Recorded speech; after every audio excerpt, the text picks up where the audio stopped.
Wind rustled the trees and birds took flight as he realized his only goal was to live carefree. Rest is vital, so give 80% effort. Trying only 10% of the time is a total waste. After grinding hard, the hero took a 16-day paid vacation abroad to hit a famous restaurant. A bus on cobblestones hit a pothole, veering off route. The driver turned the wheel, making the boy with a tablet sway. Crowds gawk at the overturned bus wrecking the stone road. A man's short life seemed to end. Soon, a beautiful view appeared to the bus-hit boy as sun rays pierced the clouds. Confused and disoriented, he has no idea where he is or why he's alive after just being crushed by a bus. In a cloud-filled space, a sunlight halo appeared before the boy. A woman's image centered within it, her voice asking if he was awake. The dead soul wondered who she was, until she revealed she's an observer watching the galaxy. The soul met the goddess, asking why he was there. His death was immediately confirmed, but she offered the dead 3 options. Souls either go to heaven, return to Earth, or get reborn in another world. Though the soul was troubled, the goddess rushed, prompting reflection. Impatient, she smiled and agreed to the voice in her head. The soul asked the goddess her question, receiving consent. The soul chose to explore the 3rd option. The goddess smiled, then told her tale. Artoria is a resource-rich world packed with 108 treasure labyrinths for group adventures. At age 5, residents are baptized, gaining abilities and blessings. But it's complicated. Dangerous monsters infest the world and class inequality reigns. The goddess revealed he wanted a new hobby, but since his world was empty, he chose to reincarnate elsewhere. Arms outstretched, the goddess smiled, accepting the soul's choice and offering any desired abilities or power. The spirit refused the generous offer, fearing its power would provoke needless conflict and envy, but accepted a healthy body, surprising the goddess. The soul wondered if she talked to everyone, but the goddess revealed it's actually rare. She was an exception. At 5, she saved her kitten descendant, so the goddess appeared to thank her personally. Understanding the soul goddess's story, she realized many wrongly believe compassion offers no benefit. Smiling, she hoped he'd drop that judgment. Reaching for the soul's formless light, the goddess wished her a bright new life. Clouds parted, sunlight bathing a beautiful village and its fields. Wind rustled trees around a shuttered stone house as a couple leaned over a child's crib. A girl smiles and greets the baby, expressing her feelings while the bearded father calls him sweet. The boy stared wide-eyed at his new parents, flashing a shaky, awkward smile. Smiling at her son's awkward grin, Imria crossed her arms, asking Lark to hold him. He agreed, vowing their son would grow up just as strong. His parents were pleased, but he felt reborn as a baby and hated his lack of body control. Deep in the woods, a happy family's laughter echoed from their lonely home. Reborn as all, this dead soul follows pure instinct. Hunger triggers instant crying and sleep hits the moment he's full. Baby life is brutal. Impria, the baby's mother, was angelically beautiful. Her husband Lark wasn't smart, but better than a tyrant. Days into his new life, Azul realized his family were farmers. A lucky harvest promised peace, even though Arthuria looks down on farmers. The boy just found out. One evening, my mother's voice drew the village's attention, announcing dusk. Imria reached out, said light, and a snow-white orb sparked in her hands. The soul watched parents smile as their spell lit the house. This was everything. Magic is real. Mages, male or female, appeared at the village head, wearing pointed hats and holding magic spheres. Without magic, their reincarnation was pointless. Wool glared at the blazing sphere, desperate to trigger the magic and summon something fast. Magic needs fuel. He didn't know the source yet, but he could feel it surging within. The infant's intense thoughts overloaded its body, instantly putting the village to sleep. The village survived endless disasters. He tried focusing, but was shut down instantly. His body needed food and sleep, but the village wouldn't quit. Focusing, he searched for magic energy and found it. A small energy ball appeared in his abdomen, and though tiny, the villagers felt it. The boy realized he could use this energy for magic by redirecting it, but one detail ruined their plans. His body craved sleep. Winter turned to spring as 6 months flew by. In this new world, the boy spent every day eating, sleeping, and grinding magic. Training paid off. He can't use magic, but he can finally feel it surging through his body. It's exhausting, but it's real progress. Perfect practice time. Emulating his mother's light spell, the soul focused and recited. The baby turned bright red from the pressure, but his mother smiled and rushed to change his diaper. Everyone expected failure, but he wouldn't quit. With time, he'd keep pushing. Around the clock, she cast light spells, but nothing worked. Confused why nothing worked, he stopped mimicking his mom and visualized a blinding lead light. Close enough, He didn't need to copy his mom, he just visualized how his past life's tech worked. He might not be the only one faking it. It didn't matter, now he wielded magic. The instrument smiled, fist pumping in triumph. The village just needed training. Training would boost their magic supply. Picturing the cooler in the kid's hands, a storm brewed. Even if he understands his magic, he needs to act first. The baby yawned and drifted off. His mother walked in and felt a suspicious chill. 5 years later, the village has expanded as his parents prep his baptism. An unforgettable day. Waving goodbye, the soul sets off. Today, every 5-year-old undergoes baptism to receive God's grace. Blessings determine fate here, with gifts ranging from weak to world-shaping power. The instrument saw blessings as extra bonuses, so he didn't worry, feeling like he was playing a gacha game from his world. Murai, the MC's short childhood friend, smiled warmly, greeting villagers. She's older, but the village treats her like a little sister. They played together constantly, and now they meet with smiles and hold hands. Children by the church buzzed. Today was the village's long-awaited baptism. Murray didn't just visit the boy. He brought a message that shocked the village. His childhood friend warned him to keep his gift secret. The village already knew, but after laughing, he admitted he didn't know it was a secret. Still playing Nezneka, the boy asked why his blessing was secret. Mir was unprepared, likely not knowing why herself. Confused by the question, the girl shouted she couldn't. The rule was simple. To prevent shame or ego, kids never discussed their powers. Under the warm sun, a baptism began in the small church. At the altar, a soul knelt before the priest. The blond boy rose, facing the priest who hoped he was ready for the ceremony, as villagers urged him to begin. Touching the boy's head, the priest granted him the Creator's mercy as his hand erupted in light. Bright light engulfed a village section. Unknown power surged through its body. Still glowing, power surged through his body as he hoped for a blessing. Eyes closed, everyone focused on new sensations. He saw his abilities' name manifest in his mind. Moderation hit me, freezing a question on his face. He wanted to ask the priest, but remembered blessings were taboo. The hero's blessing related to his past life, making him feel God hated him. Tears streamed down the blond boy's face. He expected gratitude for his gift, but his heart just bled. Years later, he realized those tears were actually his greatest power. Joyfully returning home, the soul first told its parents it finally got the blessing. His parents smiled, greeting their son, then prepared a festive dinner. Lark adjusted his son's cap, reminding him every gift is useful in its own way. Smiling, his father told him to be proud of any gift, but his words sounded like a consolation to the village. Birds flew over treetops, past hidden mountains, as a short boy sat deep in the forest. Focusing hard, a mana ball forms in his hands and shouting, "Wind ball," he obliterates the tree. Satisfied, the soul finally added wind magic to its achievements alongside fire, water, space, lightning, earth, and ice. Staring at the shattered tree, the boy realized his magic was stronger and barely drained him. Years of training finally paid off. Satisfied, the spirit kept training, mastering magic for his ideal life. The boy pondered how to compare the feature. His waist bag came to mind. He just had to imagine it. With a concentrated place for objects, a crack ripped open before the village, empty inside. Hyped by the wind, the boy poked the gap with a stick, and it vanished instantly. Work finished perfectly. Hero now had a time-bending storage, keeping everything fresh. Back from training in the village, I found a table packed with rolls, meat, and veggies. The boy stared, amazed by the food. His mother announced well-roasted meat for lunch. He could eat his fill. Krynishny birds are common weaklings, but it takes 3 people to kill one. Farmers prize their chicken-flavored meat. A year ago, the boy gave his mom the meat recipe. He asked if breadcrumbs and frying would improve it, and his mom nailed it first try. This world only had salt, ruining Agil's favorite chicken, so he decided to invent every seasoning himself. His family always filled their home with fresh, homegrown bread and veggies, made with love. Emery promised to teach her son's fiancé the family bread recipe, provided the buns use homemade yeast. Eating, father and son instantly praised her cooking, making her blush and suggest seasoning. The house was full of joy as usual, but after dinner the boy collapsed in tears, realizing he still had limits. If he could activate cells, purge toxins, and cure every disease, that's true healing. The spell cleared his stomach like a hot spring, and he fell fast asleep. The village wasn't asleep yet.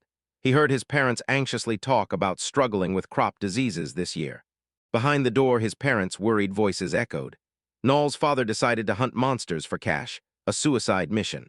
Emria lowered her head, asking her husband what would happen if he never returned from the hunt.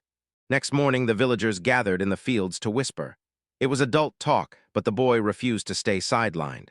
The blonde used yesterday's spell on wheat sprouts, and his sprout-covered body glowed faintly. Confused by the title, the villager shrugged it off. Success wasn't guaranteed, but the payout was worth the risk. Humming happily to friends, the long-haired girl spotted Murai, shouted her name, then froze mid-sentence. Shocked, she ducked behind a house, watching her friend and wondering if the village used real magic. Irritated behind Murai's house, she wondered why Aldo used magic in her family's fields. Duty fulfilled, the peasants fell onto the soft fields. He healed Paul and his girlfriend's family, but he was exhausted and starving. Yesterday's dinner brought a smile, but farmers need protein to grow and can't afford it, so the boy stood up. Seated, he demands meat again, but this craving will trigger strange consequences. A boar-like creature with strange mushrooms on its back lumbered through the forest. Unaware tiny eyes watched it. Wild boars reach 2 meters long. Their meat is tasty, but the mushrooms on their heads and backs are the ultimate delicacy. The newborn hunter's tiny mind fixated on delicious meat. He decided his mother would love the catch, even if he killed it himself. Hunting is all about strategy. Fire and lightning torch the forest while water and ice ruin the meat. Choose your magic wisely. The soul instantly killed its victim with the windmill, silencing its long moan. Wind magic was perfect for hunting. Approaching the prey, he cut the mushrooms and used magic to wash away the blood. The instrument sighed, surprised it stayed calm after the incident, realizing it adapted to its new world. He guessed the boar weighed 500 kilos, wondering how to tell his mom he'd defeated the massive beast. The young hunter smirked, no point hiding, he'd just say it. His optimism shattered. His mother looked distant after the news. The soul on his lap heard how parents worry, while his mother reminded him to stay away from monsters. Choosing mercy, Emria praised her son's honesty and told him to never hide anything, warning him to listen when she says a place is dangerous. Surprised by his mother's sudden change, Azul guiltily smiled, agreeing and apologizing.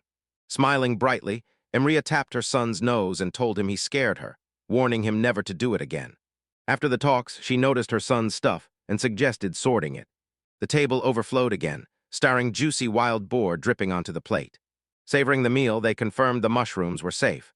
The soup was delicious, and the boar meat tasty even unsalted.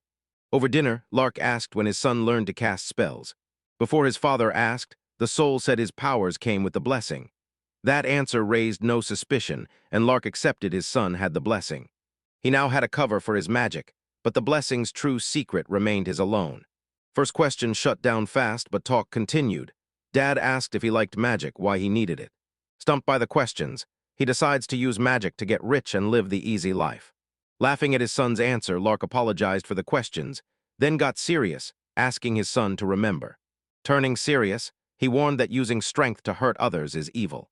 The big man suddenly smiled, praising the cook again, as the village mother, joining in, urged them to eat before it got cold. The boy just shoved another delicious bite into his mouth. Night fell, the hero's mind raced. His magic obsession could lead him down a dark path. He cherished his loving parents, a stark contrast to his past life's tense family. This loving home felt amazing. Grinning, he figured the goddess was behind this, picturing her smiling and demanding more thanks. The parents were right. A plague wiped out the village crops, hitting everyone, including Azul and Miss Hura. He loves magic, but he's a farmer. Time to learn farm life and grow spices. Smiling at his memories, he planned to craft soy sauce, miso, and his ultimate goal, sugar. A peasant, wanting sugar, told his parents he wanted his own field. Remembering the unfinished garden, she let her son use it, and he thanked her with a smile. The boy was hyped for his plan, but seeing the abandoned garden instantly cooled his mood. Seeing the work, he realized this was no place for a 5-year-old, but his mom clearly didn't know he'd take it seriously. Refusing to despair, he knew magic was needed, so his wind blade sliced the long grass. Stronger magic took over, ripping trees from the earth and flattening the terrain with massive tremors. The village relaxed again, breathing heavily, proudly surveying its work. The boy collapsed, crying he was exhausted. Using such a large amount of magic drains his magical energy. Hero's magic proves he's reached great heights. He'll only grow stronger. Rested, the farmer grabbed his perfectly sized hoe and jumped to the next stage. As they began the next plan, the village loved digging, finding it the most enjoyable part of farming. Weed the soil, plant the seeds, but suddenly his happy thoughts are cut short. The simple word seed baffled the boy. He forgot you need them to sow. Back home, the future farmer asked his father if he could get sugar beet seeds. Lark told his son these seeds are famous, but no farmer in the kingdom can grow them. The boy was shocked. His dad's response stung. His plan was failing before it even started. Seeing his son's disappointment, Lark told Tom foreign merchants would soon arrive, perhaps bringing those seeds. The words sparked hope in his young heart. Merchants could bring seeds next time, even if they lacked them now. His father warned him they couldn't afford the traders, but the boy didn't care. He wasn't just there for seeds, he wanted their adventure stories. Ruffling his son's hair, Lark promised to go to the merchants with him. Night falls. Next day, the penniless village resolved to trade for seeds. Traders value nuts and herbs, but today he's hunting meat for his hungry village. The ancient deer, a monster, holds the highest rank in the forest. Its antlers make medicine and are expensive. Deep in the forest, he triggers the village's detection magic, sending thin energy lines surging through the trees. This spell creates a web of lines to track prey, sensing all life like sonar. My spell flickered, but no deer appeared. Suddenly, I sensed a wild boar.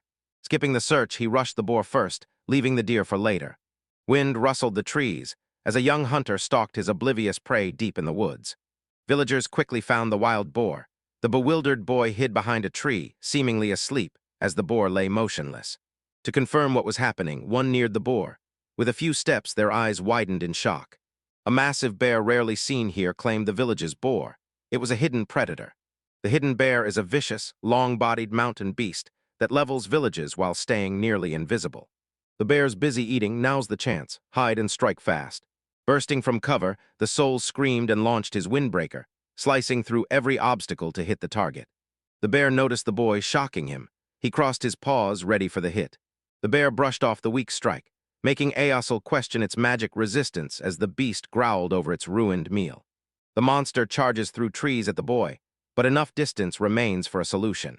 Reach the village and the bear dies. He wouldn't allow that. The wizard slammed his hands down, raising a stone wall. The wall failed as a barrier. One hit, cracks appeared. The village was stunned, the 50 cm thick clay and concrete wall shattered so easily. He had to stay calm. The village could win, and simple tricks crush angry enemies. Roaring, the bear smashed through the wall, but the village instantly cast a pit spell, stealing its footing. The monster crashed, rumbling and roaring, as the village prepped a new spell. A raging waterfall crashed into the pit where the bear just fell, making escape impossible. The beast thrashed in the water, refusing to die, until the soul triggered a massive rock slide. Silence filled the rubble. The bear was trapped and likely drowned, so to stay safe, the soul re-entered the cat. Catching his breath, the boy realized he'd barely survived. Pushed to his limit, he knew he wasn't ready for enemies this strong. The dangerous bear was still valuable prey, so villagers pulled the trophy from rubble and washed off its blood. The boy survived, but shared his mother's fate, leaving a deadly bear's corpse behind. Worried for her son, Emria assessed his abilities. The parents agreed they were lucky to survive the monster, as only C-rank adventurers or higher could defeat it. He ranked his magic at C-rank, but had no clue if that was actually strong. The parents saw the fallen monster's skin was perfect, a valuable income source. Rich elites pay big for skin cloaks to stay hidden, but the meat is too foul to eat. Ossel eagerly asked if selling the hide would cover beet seeds, and his father confirmed money would remain. Boy smiled at his father, offering the rest of his money to his parents, making his father smile gratefully. A stern voice shattered the peace, warning the boy his mom was still furious and they weren't done. Night fell on the village. A successful hunt meant seed money and maybe more from the traders.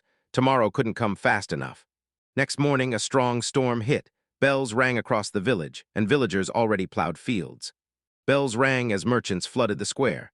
Newell and his father watched the crowd, then stepped up to greet a guest.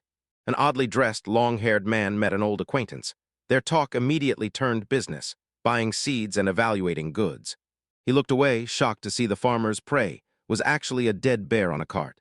Lark smiled at his friend, spinning a fake tale of a bear trapped, dead, and accidentally found. The merchant eyed the monster, thoughtful. It's a total lie.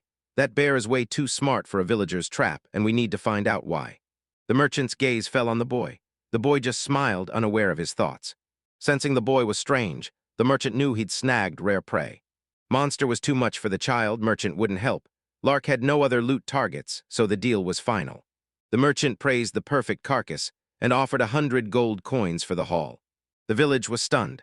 Nobody owned gold, and each coin was worth 10,000 yen. 1,000,000 yen per bear captivated the boy. He'd hunt to quick riches. Villagers already dreamed of him showered in gold. His father interrupted the peasant's thoughts, telling Labyrinth to behave and reminding him he'd been a long-time customer. The merchant tried to play him, but Larkin knew the carcass's true worth. Poor or not, he was no fool and flashed an angry grin. Farmer's pressure made Labyrinth slam down 2 gold bags, his final offer for the bear, 170 coins. Stunned by the near scam, Zool studied local prices to stop getting ripped off. The boy glared at the merchant, vowing never to be fooled again as his father finalized the deal. Then Lark mentioned sugar beet seeds, and someone's eyes lit up. The merchant was shocked they wanted rare sugar beet seeds, calling it a bizarre request. He learned there was only 1 bag. The farmer planned to grow a rare, difficult vegetable, which Lark claimed was his son's idea. Labyrinth priced the bag at 20 gold coins. It was expensive, but since the village that could afford it was gone, Lark kept browsing. The man asked his son if he wanted anything else, and his son immediately replied, "A knife. A hunter's knife is vital for skinning prey and prepping food, but if the village's magic fails, it's their last defense." Lark paled, fearing his wife's wrath, but his son's shining eyes were lethal weapons. Labyrinth's influence swayed the merchant, who instantly showed buyers several knife options. Couldn't pick a village, so he wanted them all. His father was surprised, but that sparkling gaze allowed no refusal. A purchase condition: don't tell his wife because she's terrible when angry, a truth. Knives bought, the father stayed to talk, while the merchant told the boy to explore. Browsing the market, the peasant's gaze snagged on an item, shocking him. Villagers stared at the goods in awe, faces flushed with joy as their merchant trip ended. Bags and pots packed full of soybeans and yeast. The seller gave the yeast free, so I can make soy sauce and miso.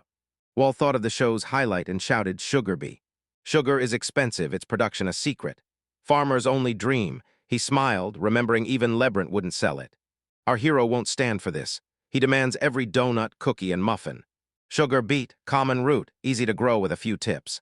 Prep the beds first. Beets rot if overwatered, so drain all surface and groundwater. Beetroot hates acidic soil, so use rice husks and shells as fertilizer, and it will grow quickly.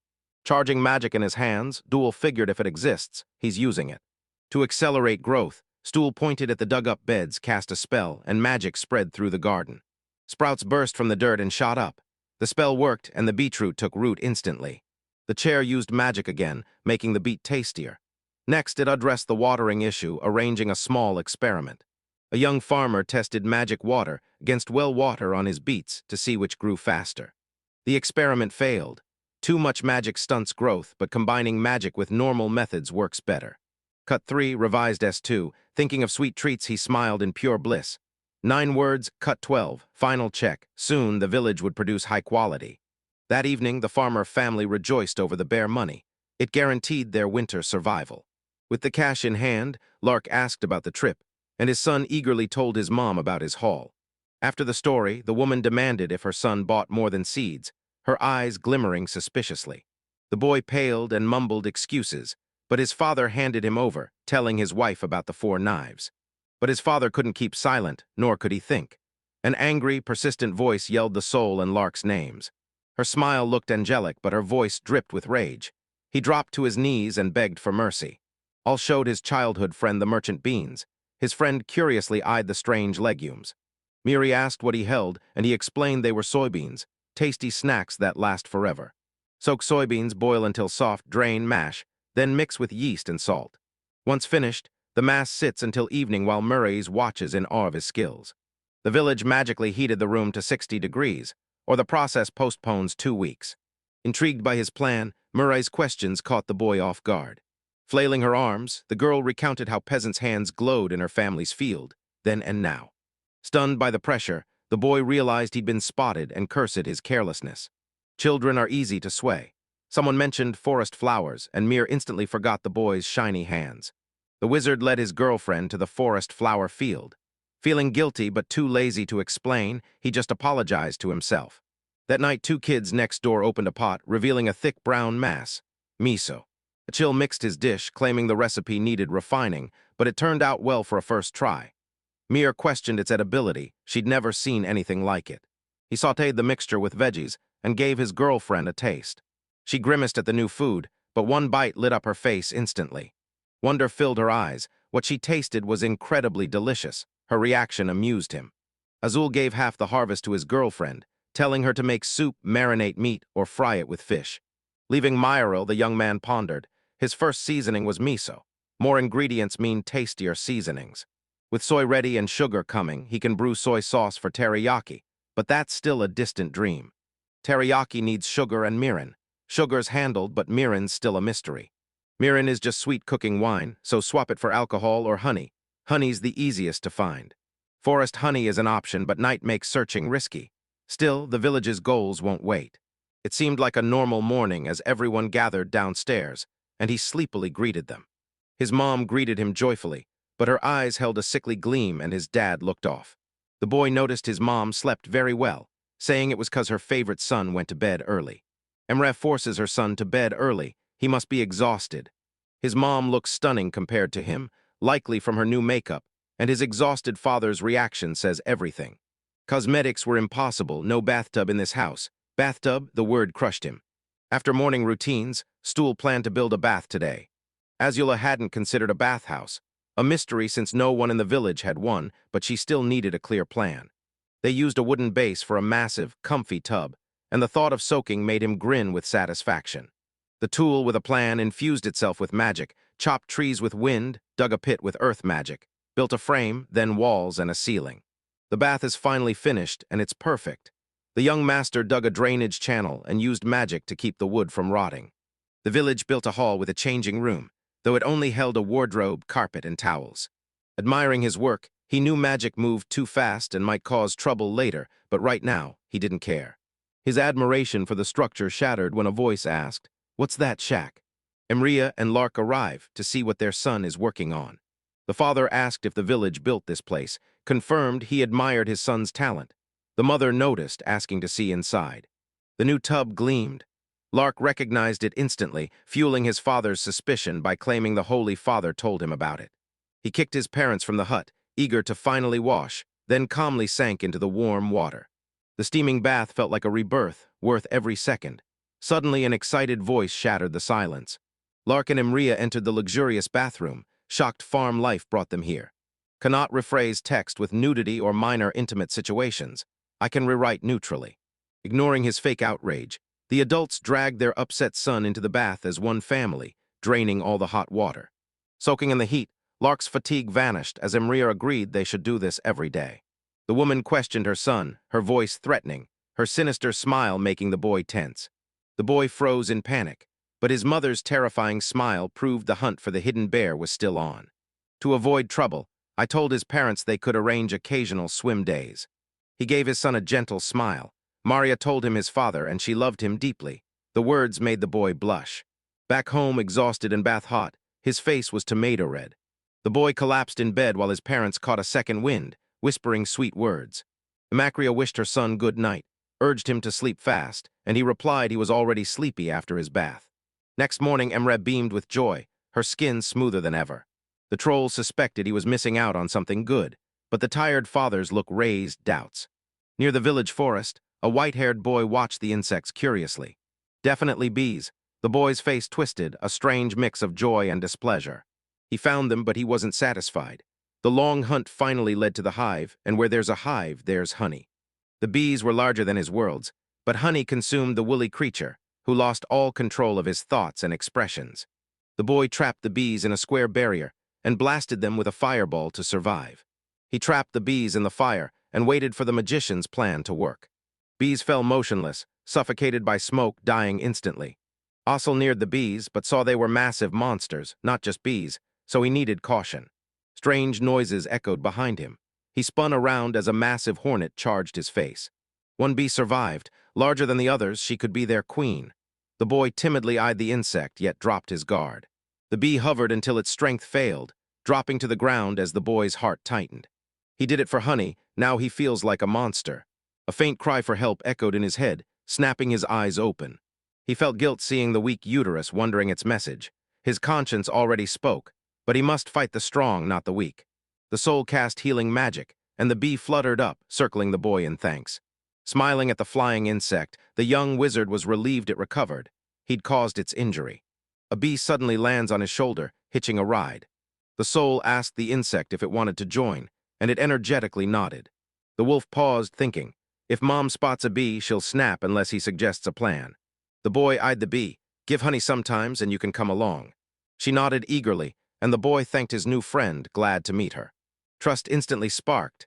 Amel, knowing she was Queen Bee, wondered what to call her. He named her Queen, and the village erupted in a flurry of wings. After a moment with his new friend, the boy continued the hunt. No villager had seen a boar this huge. Before him stood that same beast, now sprouting strange crystals, its body crisscrossed with scars. This monster isn't from these woods. Forget why it's here, we need a plan now. His companion flapped her wings, snapping him out of his thoughts as he told her he was planning how to catch the boar. Quinn readied for battle. Asked to help, she lunged forward incredibly fast, ignoring the village. Quinn outpaced the boar, landing a precise strike that sent it screaming in agony. Queen moved faster, striking the boar with precise, painful blows. After a brutal barrage, the boar collapsed, and the bee hovered above its stance screaming, "Look what I can do." Running to his companion, the soul praised and thanked her for her amazing feat. The boy's grin widened as he praised Quinn, who loved the attention, but now Quinn had to drag this boar home. Home, he set his catch in the empty spot by the door. His father told the village he'd surprise them again. Monsters once terrorized the village, forcing them to hire help. Dad thinks the man's from the mountain and is just glad his son is safe. Amria was scolding her son for his recklessness, but her face paled, sensing new trouble. A huge bee flew past the village, looking like an unexpected bride. Staring at his pale mother, the boy claimed she's his harmless familiar and credited the queen for killing the monster. Entering with Trump to force her from bee, the soul mentioned the honey promise and Emery's face lit up. Sweets run in the family, so Mom promised honey, oddly pulled the new resident right in. Despite the odd treatment, Azul was pleased his new friend wasn't exposed, and Quinn was satisfied. A new resident needed a house. Murrah and I grabbed construction supplies and headed to the forest, our usual workplace. Under two pairs of curious eyes, the stool focused on tapping honeycombs into place on the table. A girl asked what he was building, and he explained it was a beehive to produce more of that sticky liquid. Marie tasted the substance, grinning as the sweetness hit her. The queen bee commanded diverse species, filling many hives, producing honey, defending inhabitants from monsters, and mixing honeys for extra flavor. He set the hives down, proud of his work and already dreaming of the queen's honey. Boy preps raw ham with queen's honey. Friends applaud as he begins. They picked pancetta from many cured hams, but Azul's companions had no idea what it was. Pancetta means pork belly in Italian, or raw salted bacon. Boil the meat, slice the brisket, marinate for a week, and dry it for months. Brisket's key marinade, Samri, needs water, salt, honey, onion, garlic. Mix ingredients in a pot, boil, then cool. Queen's honey makes the marinade special. Myri was bummed she couldn't try the dish yet, so the wolf awkwardly apologized and promised a massive winter supply. They marinated the brisket, set it to dry under a cooler, and O'Neill and Murray said goodbye. The boy smiled, knowing he'd always have honey and New Year's brisket, thanks to Quinn. The village stays carefree as the sugar beet harvest nears. Harvesting these beets yields honey and sugar. Sweets are finally within reach, and he's closer than ever to tasting them. Finally, it's time to harvest the sugar beets. Wool, hopeful in his kitchen, prepared to boil sugar with Quinn. Peel the beets, chop them into centimeter cubes, and toss them into 70-degree water. Wrap pot in thick fabric, leave an hour. Remove pieces, return pot to heat, finish cooking juice. Boil juice for an hour, skim foam. Once it's thick like syrup, lower heat, keep cooking. Once white, kill the heat and stir the glue until it hardens. Plate the dish and it's ready. The village didn't expect the result, but first tries rarely work. The boy tasted it, realizing it was sugar, though impure and weakly sweet. Wondering if magic could purify sugar, the young chef tried to visualize the process. After contemplating, a washing machine appeared. I'll use water magic and spin it. Extraction, a water vortex sweeps the sugar right off the plate. The whirlwind swirled, impurities vanished. Moisture drained from the sugar, forming two piles. The sugar was perfect, white as a snowy mountain and tasting exactly right. Good sugar beet harvest meant endless village work making sugar, and time flew.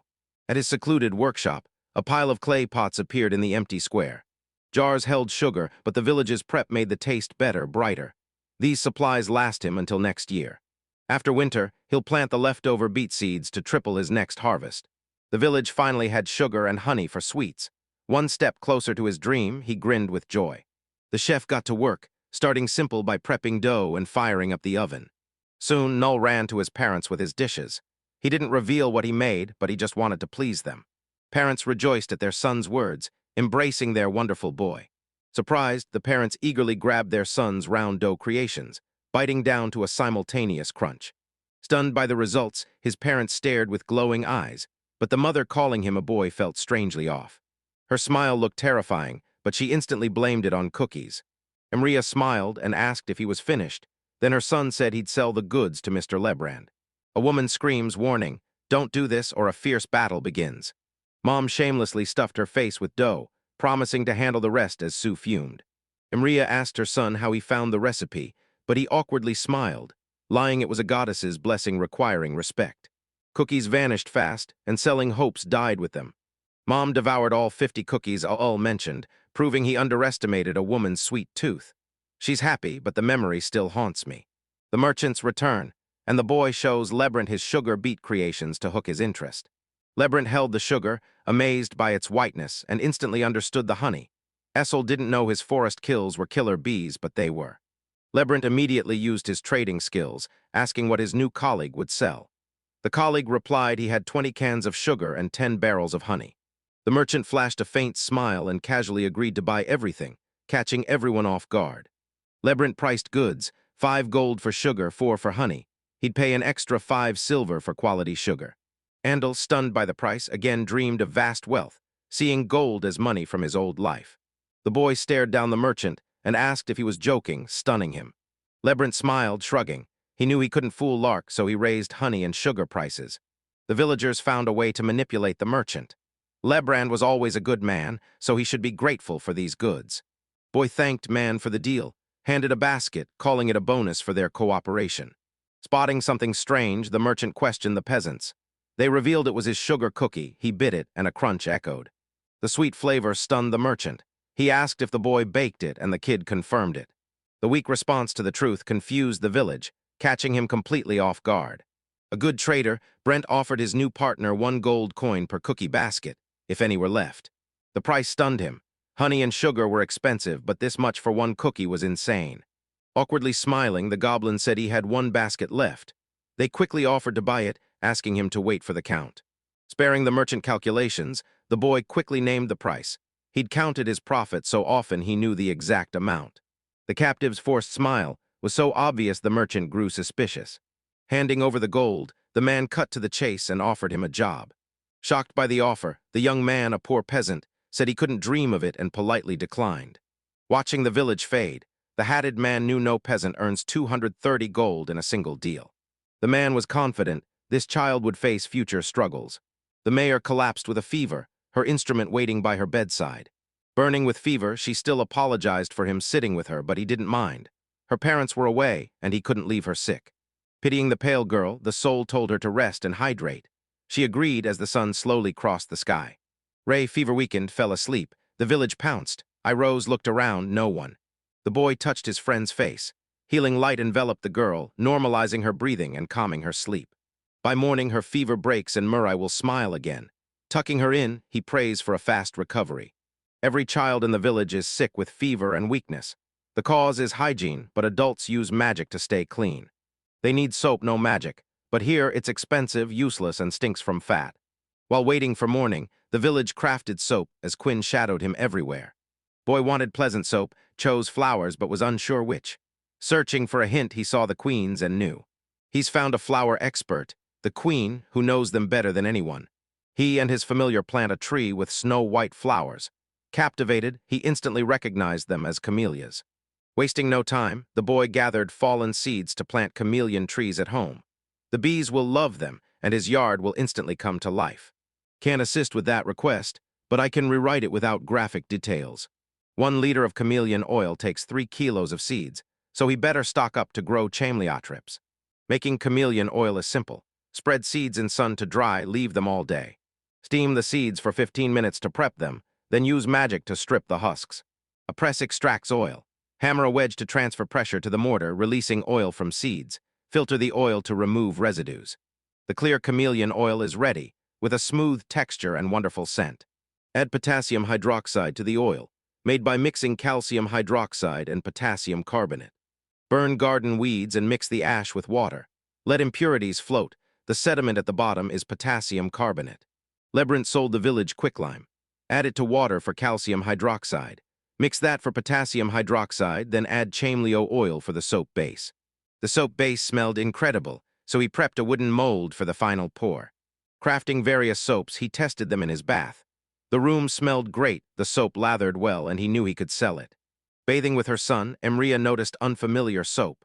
From the water, the boy claimed he made it himself, adding oil, and suggested using it. The family tested the chameleon oil soap, and by morning, Emery was glowing. His fresh scent and smooth skin gave him a massive advantage. Grief is routine for this family. Emria looks reborn, Lark is drained, and Azul is completely lost. Finally meeting Muri, they immediately asked about her health since she'd been sick. Smiling at her friend, the long-haired girl says she's feeling better and couldn't survive without the village's care. Glad his girlfriend felt better, the boy brought her a small wooden gift, venison and cookies. They thanked him. Mina Ray's gifts kept coming. Her boyfriend gave her flower soap. She loved its look and scent, prompting their friend to urge daily hand-washing. His sweet kindness moved her, and his worry for her health left both kids blushing. Grateful for his care, Meper kisses her childhood friend's cheek, leaving them both blushing. The peasants' peaceful days continued. Seasons turned until winter hit the street. Tossing logs into the fire, the zoo cursed the cold as winter silently took over. Even in winter, traders' arrival still made the village noisy, but Ossel went alone to calmly greet Labyrinth. The trader greeted his supplier and got to business, apologizing for the specific order the capital's nobility is obsessed with. Brand warns friend, people seek his good source. He's hidden the supplier, but if the ruling family arrives, he can't guarantee secrecy. Apologizing for only giving a warning, he smiled awkwardly and got one back. Everyone thought merchants only cared about themselves, but Lebron, handing him money, looked tired. The situation's more complicated than he described. To stop annoying the merchant, the soul halted winter deliveries, promising to return in spring with better items. Labyrinth said he was letting his friend rest, then laughed, still shocked by his young opponent, and they said goodbye. Night fell, but the work didn't stop. He had big plans for spring, starting with soy sauce and miso. By modern standards, the boy only cooks 60% of dishes, far from mastery. He learns everything by trial and error. To make teriyaki chicken and miso soup, the villagers bundled up and hunted for a snowbird. Snowbirds, they're 50 centimeters long, wings span almost a meter, feathers white as snow. The village loved meat. Sharing a winter feast with Murai made him smile. Heavy snow fell. The boy noticed no monsters, likely due to the beautiful winter. The detection spell triggers, and a stool peeks from behind a tree. A graceful snow-white bird appeared, instantly captivating him. He froze, forgetting his goal. A second snowbird stood there, far larger than he'd been told. Suddenly he realized they knew him, no point hiding. Maybe he imagined it, or the bird actually spoke. I didn't know her, but it felt familiar, yet the village ignored it. A massive bird loomed over the village. The instrument smiled and introduced itself as the village bundled up for the winter snow. Smiling at the village, the bird called it fascinating, and the boy polite, having never met anyone like him.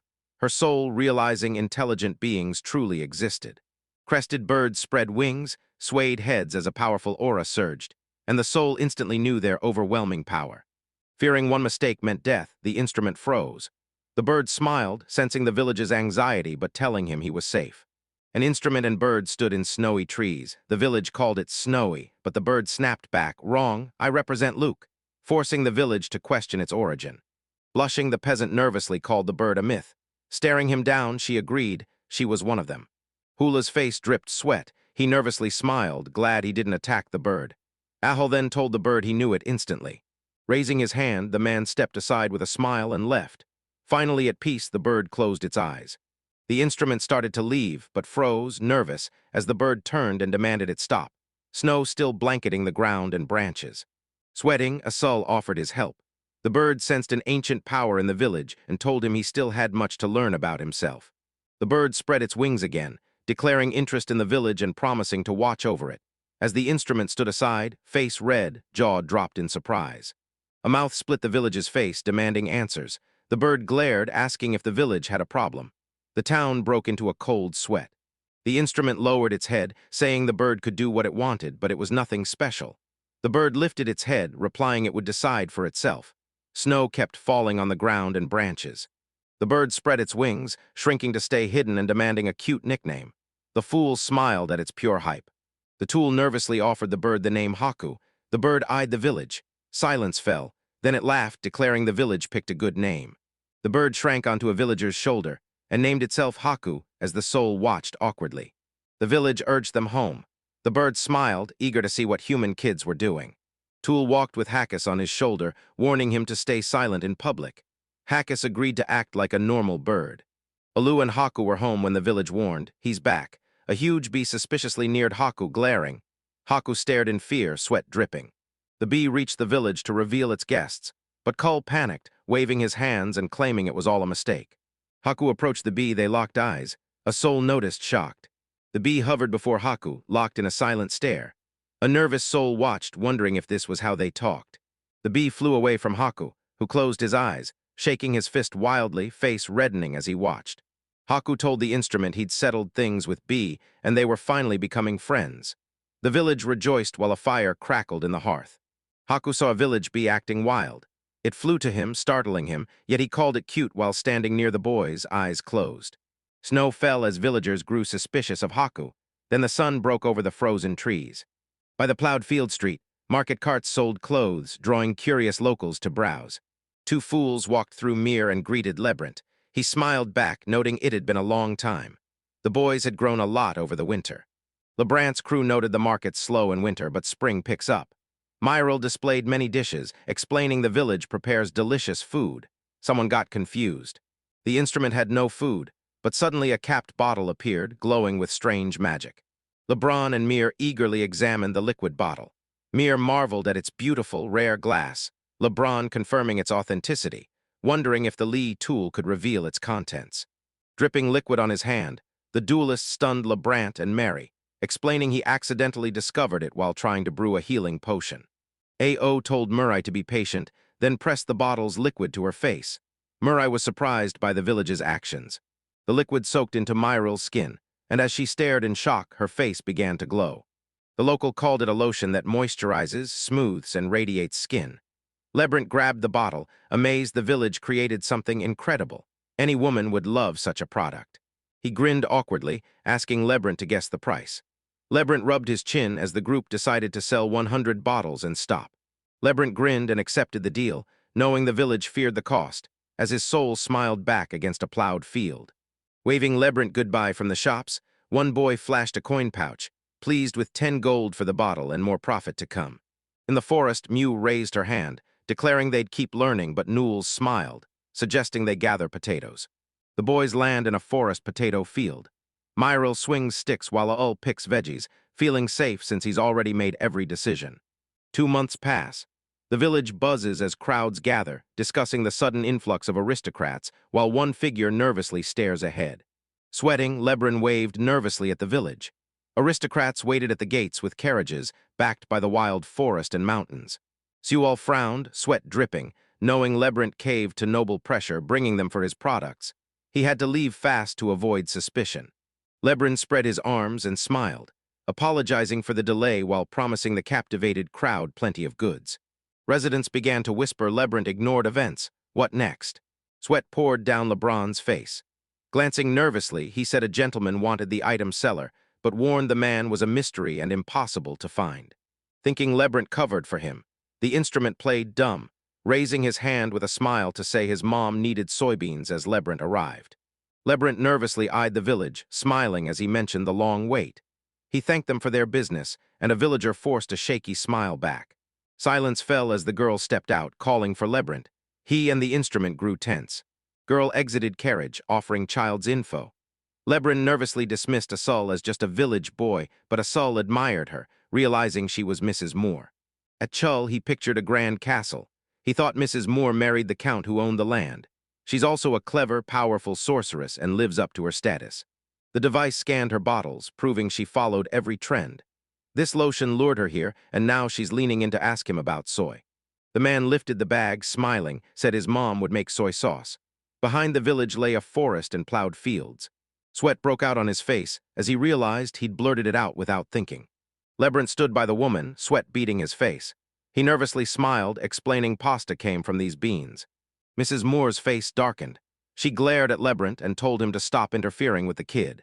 Sweating, Labyrinth neared the village, stammering apologies. A soul appeared, he recoiled in fear. Holding beans, they confirmed Labyrinth's story. The The village used them for pasta. Mer eyed Adwa suspiciously, then realized they weren't lying. She'd seen it herself. He realized Mrs. Moore's magic exposed his lies. She closed her eyes, calling the soy method strange, a use she'd never known. Moore leaned in and thanked him with a smile, leaving him stunned as the air between them changed. The girls suddenly headed for the carts in the crowd, her group following close behind. Arm to chest, sweat dripping, Labyrinth gazed, exhaling calmly. A soul nearby watched the man depart. Mrs. Moore eyed the boys. Labyrinth, hand to chest, smiled in nervous relief. Sewell smiled back. Staring at the peasant's rosy face, she knew he was no ordinary kid. Surprised, the instrument met Mrs. Moore's gaze. The girl sensed Labyrinth held unnaturally high magic, which he and the village actively concealed. She knew the village couldn't hide forever. Its massive magic and her simple farmer roots were way too suspicious. Peasant flushed, laughed, certain his luck meant his carefree life would continue. Next day, the spirit halts in the forest, sensing eyes on him from the bushes. The village couldn't make out the man's face. A gardener thought Mrs. Moore sent him. She's serious and won't give up. The instrument recalled B and Ku hiding in the brush. Without magic, Ku told them to stay hidden. Smiling, the duelist carried the water, thinking a farmer's life was better. He'd used magic too often lately, and abandoning it would help him enjoy everyday life more. 2 weeks later, near his home, an exhausted woodcutter wiped sweat from his brow. Instrument hadn't felt watched for days, but he wasn't taking risks. Deep in the forest, he cast detection magic to scan the area. Flickering lines appeared around the village. He closed his eyes. 2 weeks felt long, and Mrs. Moore wouldn't wait. Haku and Abji appeared behind the village shouting his name, making him turn red and scream in terror. I shouted at Haku and B for ignoring my orders, but Haku snapped that they'd already been spotted. They only jumped in because things had spiraled out of control. Tool stared at Haku, surprised. Haku turned away, saying he needed spatial vision to saddle Azar quickly. Asul faced the mountain, spread his arms, and cast a spell. These peaks border Onan village, where rank A to D monsters and even dragons prowl the base. The instrument panicked. Haku saw it, realizing the village finally understood. A radar popped up showing countless points. It thought it saw a monster horde over 100. Angry, armed monsters appeared, filling the village from ground to sky. The instrument knew they targeted it. The village watched in horror as a villager told Haku the situation was dire. Haku, representing them, agreed, but warned the danger wasn't just for villagers. A bee buzzed as Haku vowed to protect the ancient residents.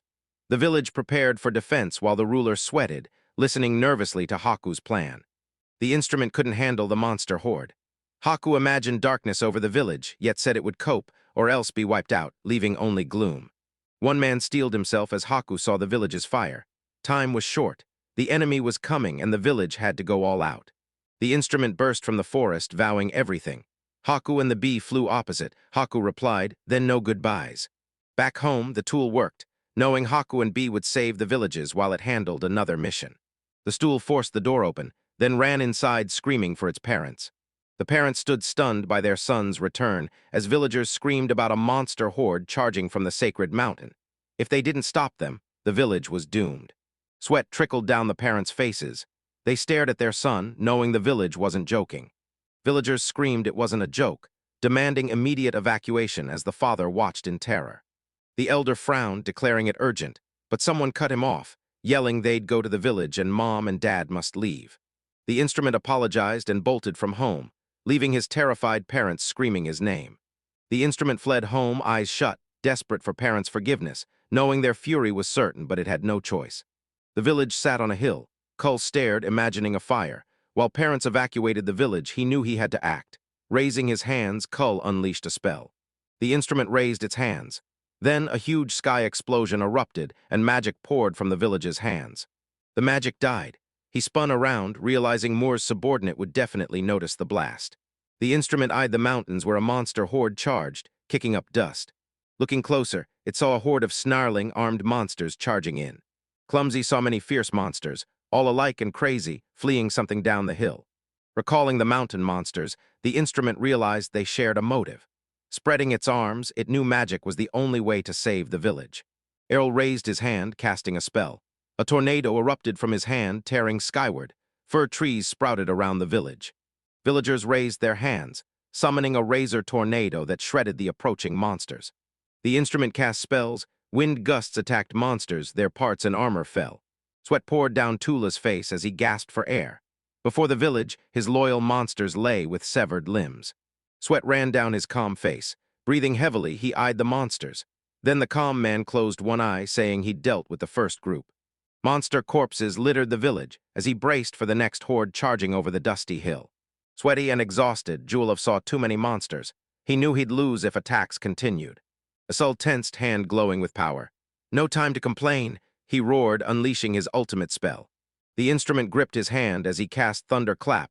Lightning bolts slammed into the monsters, electrocuting them. The spell ends, leaving scorched corpses while survivors stare at their allies in terror. The village, a small patch of land clear of allied monster bodies, faced an approaching monster horde.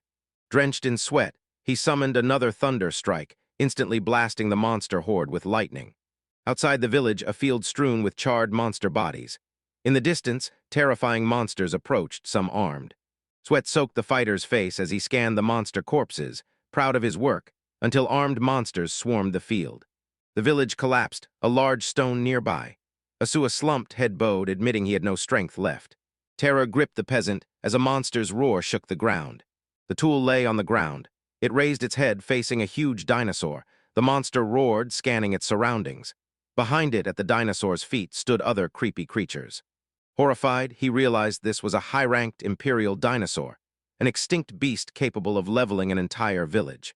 The monster's maw gaped, growling. Then it saw the village, eyes and mouth wide in surprise. The barrier triggered, but the monster smashed through, sending the device and hat flying. The monster's tail swung, launching the soul as blood splattered from its mouth. The soul hit the ground, howling. Dust choked the village. He groaned, forced himself up, and wiped the blood from his face. The tool faced the huge monster, grimly aware its strength and magic were nearly gone.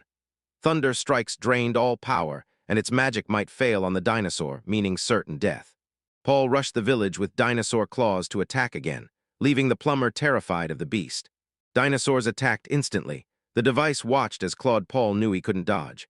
The tool hit the dirt, but Haku warped in to parry the monster's blow, shielding the dinosaur and leaving both of them stunned. A bee confronted the royal dinosaur, attacking with light flashes, and the owl snapped its head up. Gaku and the bees hovered with intense stares as the soul shrieked their names. The tool smiled at Haku, saying the guys arrived on time. Haku apologized to the village for the delay. Haku and the bee took flight to handle the monsters, leaving the dinosaur to the tool. Haku and bee rushed the monsters, attacking from all sides as they fought back. The smiling tool knew Luff, and the bee queen would easily handle the monsters. The device screamed a challenge to bait the dinosaur, but the beast just glared at the village and bared its teeth. The monster immediately lunged towards the village, roaring as stones tore from its paws. The tool braced for combat, ready to strike the monster that once grabbed its passport. The monster lunged at the village but leaped aside. Looking closely, someone realized the beast wasn't even that fast. Eyes shut, the instrument focused magic. Hair grew, bubbles swirled, then it stretched hands, blasting the monster with a water cannon. Water drenched the beast as it roared toward the village. It lashed its tail, but the weapon dodged, realizing the thick scales blocked the attack. Asul hovered, dodging the dino's relentless attacks, striking back with water. He realized the salt attacks weren't useless after all. Monster faced away, its tail whipping as the airborne village dodged its attacks. The village hovered before a dinosaur's tail. The stool closed its eyes, hands raised, unleashing water attacks until the village flew over the dinosaur's huge head. The village warped around the dino, blasting it with water cannons. The beast's tail swipes missed, but some doubted the village could win. The instrument smiled, finding it hilarious. It never imagined a strong opponent could be this amusing. Water drenched the monster, which roared ahead. The monster glared at the soul, teasing him, but the soul just smiled and launched water attacks at the beast. The device hovered, aiming its hands to blast ice balls straight at the dinosaur. But the dinosaur roared, the monster slowly froze solid, then crashed down, kicking up dust. It pictured dinosaurs and smiled, realizing cold would immobilize reptiles. Since dinosaurs are reptiles, the monster wasn't ready. The instrument shut its eyes and reached out, channeling magic. A shimmering circle formed as Pool visualized Vector using lightning and an iron coin conductor. The village's face grew stern and resolute. Asul stretched his hands, magic surged. He declared the monster would die. He unleashed a massive electromagnetic blast, striking the dinosaur head-on. Lightning surged through the beast as its toothy maw opened, and a tongue emerged. Mage's hands rose. His magic's flash faded, revealing a gaping hole ripped through the monster, electricity crackling and dust billowing. The monster raised its head, opened its jaws, and shrieked. Blood and smoke oozed from the monster's head wound. The monster swayed and crashed down, kicking up a massive dust cloud. The tool neared the monster's head, wiped his sweat, and stared in shock at the hole. Asul hit the ground, gasping, admitting the monster nearly broke him, his strength gone. Haku and Abhai reached the village, praising the soul's combat since they expected nothing less from Haku. Instrument blushed, grateful for the praise and handling the monsters, while Haku smiled, assuring the village was safe. He and B handled everything. Haku stood, declaring the fight over. He and B soared off, leaving a backdrop of pine forests and mountains behind. Parents stood on a road to the house, front gardens lining both sides, plowed fields stretching behind. The village appeared across the road, the instrument waving to its parents as they rejoiced at its return. He ran to his parents' embrace. The village parents rejoiced, naming the village after him. His father smiled while his mother wept, overjoyed he was back. Bowing his head, the instrument begged for their forgiveness. Above the village house, the sky darkened. His father approached, saying they no longer worried about monster invasions. The father identified the horde as a monster migration. Villagers hid in the elder's house as someone shouted they were safe. The village father smiled, unaware of his son's strength. The soul smiled back. Blushing, the instrument gripped his hat, claiming he was training hard with their blessing. He glanced away as the village parents watched him closely. Parents laughed, saying they never knew such power existed here, but warned him not to be careless. Asul nervously smiled back. His parents insisted on hiding his power to avoid trouble. The elder smiled, telling the mother and villagers to wait while he met the head elder. The tool smiled, offering to go with father. Father walked, smiling, replied he could manage alone. The head could leave, it was over. Days later, a knight arrived in the village with a letter ordering the son and father to Margrave Randolph. That night more soldiers surrounded the house. The family stared in shock, their peace shattered instantly. The instrument repeated the father's words to the elder, while the man looked away in silence. Sweat dripped from his father's face as he recounted ordering everyone to hide, because entering the forest with a companion, he saw a monster horde approaching. Soldiers and villagers marched past monster corpses as the soul remembered his diversionary blast. Certain Mrs. Moore saw it. Soldiers headed to carts while the village believed a massive hut caused problems, giving it a bad reputation. One person joined their cart and rode to the hut. Soon the soul and his father reached a massive, stunning building. Covered in huge windows, the elder stared in shock. Entering the building, the boy and his father followed knights down a long corridor. Maids lined the walls. Exhausted and anxious from their journey, the tourist and his father sat in a room, waiting. The instrument frowned, seeing the Margrave's expected luxury far surpassed their farm. It was a different world. Such luxury was only a dream. The instrument shut its eyes and glanced at its trembling father, who looked even more nervous than he did. A girl set cups on a table in the village, looking like a maid but with cat ears. She smiled shyly at their thanks and left. One villager stared, stunned to see his first beast human with ears that looked incredibly soft. Instrument's father awkwardly praised the girl's gentle touch, making Instrument blink in confused shame. A suited man arrived, noting the village's first beastman sighting as a terrified local panicked. He frowned, mouth agape, turning to the voice. The suited man laughed, calling the peasant's face strangely frightened. Wary of his sudden arrival, Instrument stayed alert as the man introduced himself as head steward Heyman Laurel, while Instrument's father nervously replied. The instrument examined the man, realizing his status meant he was extraordinary. He'd heard that outburst before. The man approached, apologized for the wait, and led the soul and his father to the office as they watched him closely. The boys entered a large building's office, boasting beautiful wood furniture and a large window. The butler announced a meeting here, then called the master. A bearded blonde enters, apologizing for being late. The soul and his father sit on the sofa, the father nervously eyeing him across a tea set. Smiling, the man introduced himself as Randolph von Aristel, the king's margrave, naming Poole and his father Lart as their guests. Sitting with his father, he smiled and told the boys they knew his name, then brought up the incident. Sweat dripped from Father Avadal's face, no smile, just the village's silent watch. Duke cut to the chase. The man glared, demanding info on the monsters the boys spotted. The elder panicked while the village smiled sweetly. Sweat ran down the elder's face. He nervously smiled, insisting he instantly reported monsters to the head. The man questioned why a farmer took his kid to the woods. Shaking, the father explained they needed medicine, so Toole helped gather herbs and hunt. The tool's father-taught debate skills paid off as the conversation flowed. The man pondered, hand on chin, then closed his eyes, thinking deeply, making the elder sweat. The man frowned, sensing logic but suspecting a lie, then accused them of causing the procession that terrified the village. The elder nervously clasped his hands, swearing their innocence as Kull stared thoughtfully. Silence filled the office. The man knew this wouldn't convince the peasants monsters were real.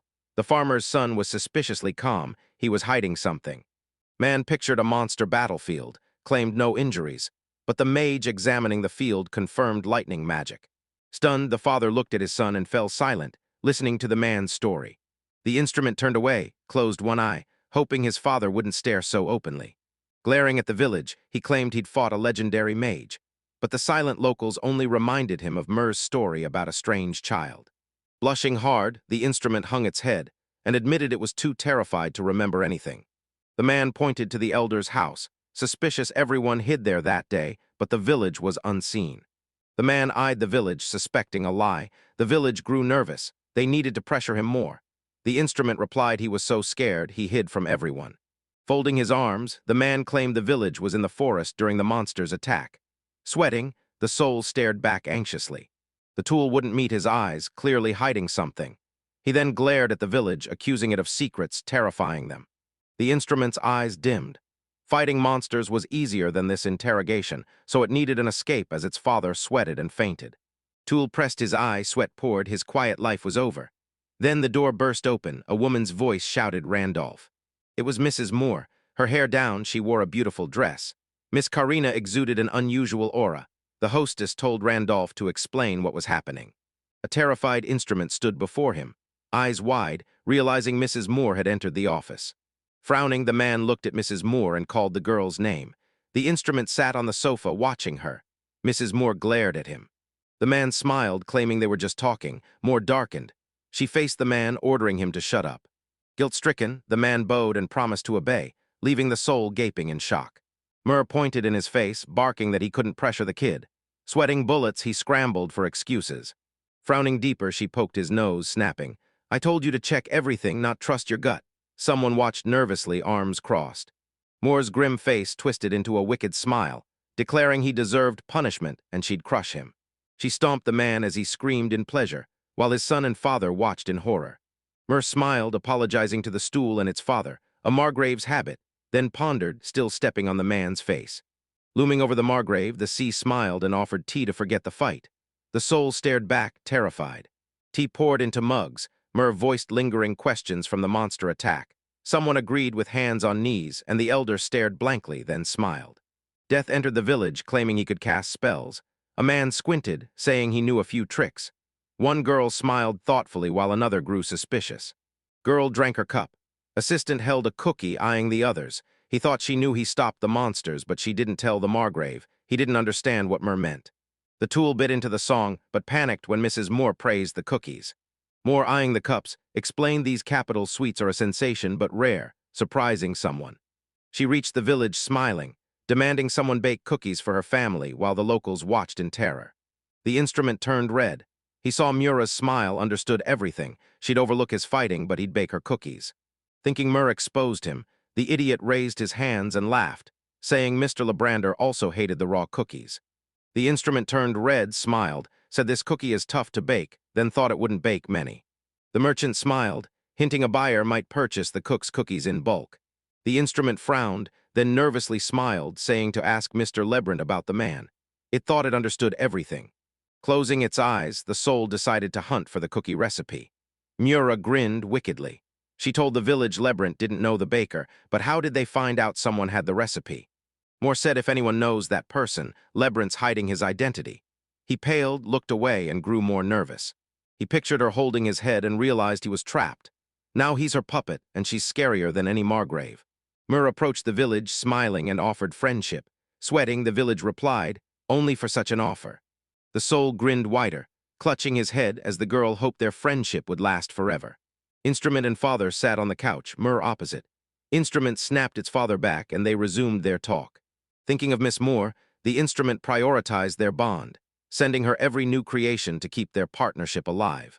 A nervous suck-up eyed Mrs. Moore, but she ended the talk by saying they're just friends. As cars left Moore's house, Pud surprisingly thought Moore wasn't so bad, even though she stalked, blackmailed, and gifted him. Tool and father reached their house. Mother waited outside holding something, and the Tool thought the procession ended, an adventure that benefited them. The village father panicked as his wife glared with a dark aura, catching him staring at the cat-eared maid. Years passed peacefully in ancient times. A girl sat in her cradle wearing a bib. The soul spoke. This baby was a siap. The instrument grinned, asking his sister how she felt as the village realized the family had grown. He reached to take his sister. Mom smiled, saying the village was probably going crazy for her. He agreed. Jo was sweet, and he considered her future. Clenching its fist, the Tool smiled and vowed to give her a perfect life for her, its parents, and itself. Grateful parents stood before the village, deciding on a second child thanks to everyone's help. They need nothing. Their son is pure gold. Villagers' faces reddened. His parents' praise surprised him. The instrument turned blood red, grinning as it summoned the parents while the sky above the Adel house went dark. He hadn't been idle these past few years. Mrs. Moore provided ingredients, helping the instrument create many amazing dishes. A smoking oven appeared in the village, unlike anything seen before. It became an instant hit, and everyone figured Mrs. Moore just loved smoked cheese. Ms. Moore presented the Tool, covering the fan with her face. Believing it sold expensive goods, the Tool shared recipes for a sales percentage. The village felt like a bustling city, and the instrument was thrilled that Labyrinth opened a capital shop to sell its exclusive gear. The Tool imagined its home and garden, realizing it wasn't a poor farmer, just living a carefree rural life. Mura and Avel meet at the village. She waves and shouts his name, making him blush. Avel grins and calls back, face turning bright red.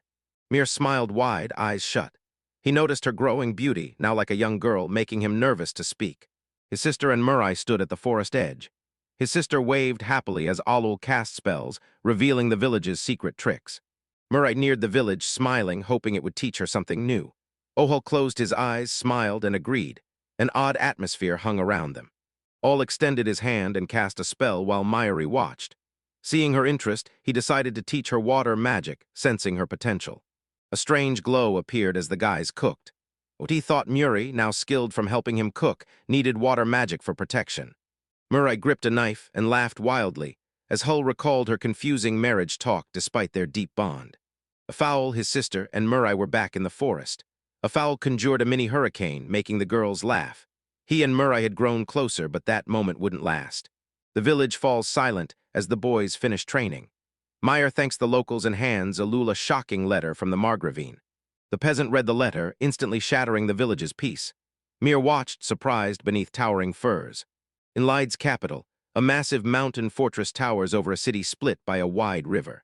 A beautiful, tiled building stood over a garden of stone figures. Inside, a cup and cookie basket sat on a table. Someone devoured the cookies. The ponytail girl stared at her cookie, noting the sweet trend, but found this one totally basic. The girl holds a cookie, brings it to her mouth, bites, and her eyes widen in surprise. She devours the cookie whole, calling its size and flavor perfect. It's nothing like a normal cookie. The girl's face reddened. She turned to the man in the doorway, wanting to meet the cookie maker. Albus smiled, hand on his chest, and promised to find her a man immediately. In a dark, striped dress, she devoured cookies, crumbs coating her face, then mumbled to herself, confused why everyone liked the rapidly vanishing treats. In Layade's capital, a brick house sits in a bustling square of shops outside the Labyrinth trading house. Labyrinth sat at a wooden table, 2 frames and iron cups before him, carefully reading a letter. Labyrinth broke a sweat, realizing the scale of the situation. Now the dukes, high nobility, and even the royal family were fixated on the village. Albus smiled at the merchant, but Labyrinth knew the Adams family valet was digging for info while others filled the square. The carriage headed for the mountains. Labyrinth needed to meet Mrs. Moore fast, but hiding the village from serious people seemed impossible. Labyrinth arrived at Moore's mansion, reporting nobles now eyed the village. Moore, hand to face, pondered. Moore warned Labyrinth things had turned serious. To save the village, they had to cut ties, but a desperate Labyrinth begged for another way. A chandelier hung from the ceiling. Labyrinth and Mur kept it secret from the village, though Labyrinth promised to explain in a letter. Weeks later, events shifted to Labyrinth's trading house. Albus scanned the stalls as a merchant handed a child a package, and a woman browsed. Albus noticed fewer people than last week. Goods vanished from the shelves, and a dark, mysterious atmosphere enveloped him. Albus squinted. Popular goods vanished too fast for one person. He'd heard bacon rumors but dismissed them. 2 horses waited. Albus sat across from a man in a suit, thinking how village peasants got cheaper bacon than the capital. Aldred signaled for an ale. Inside the crowded tavern, Albus gripped his mug as bartenders recalled a villager who loved their bacon. Albus smiled, asking if the bartender knew the boy's village. He stroked his chin, unable to remember, but knew this village was strange. Behind him sat a rack of mysterious glass bottles.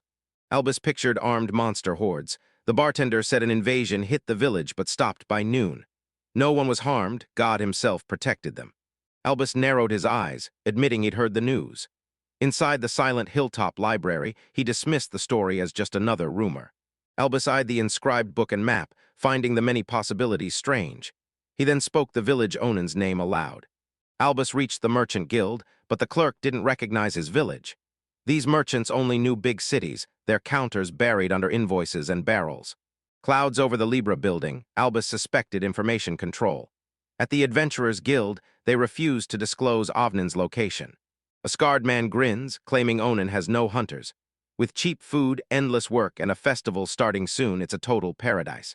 Albus poured a drink for the scarred man, thinking he'd found a clue. The scarred man thanked him.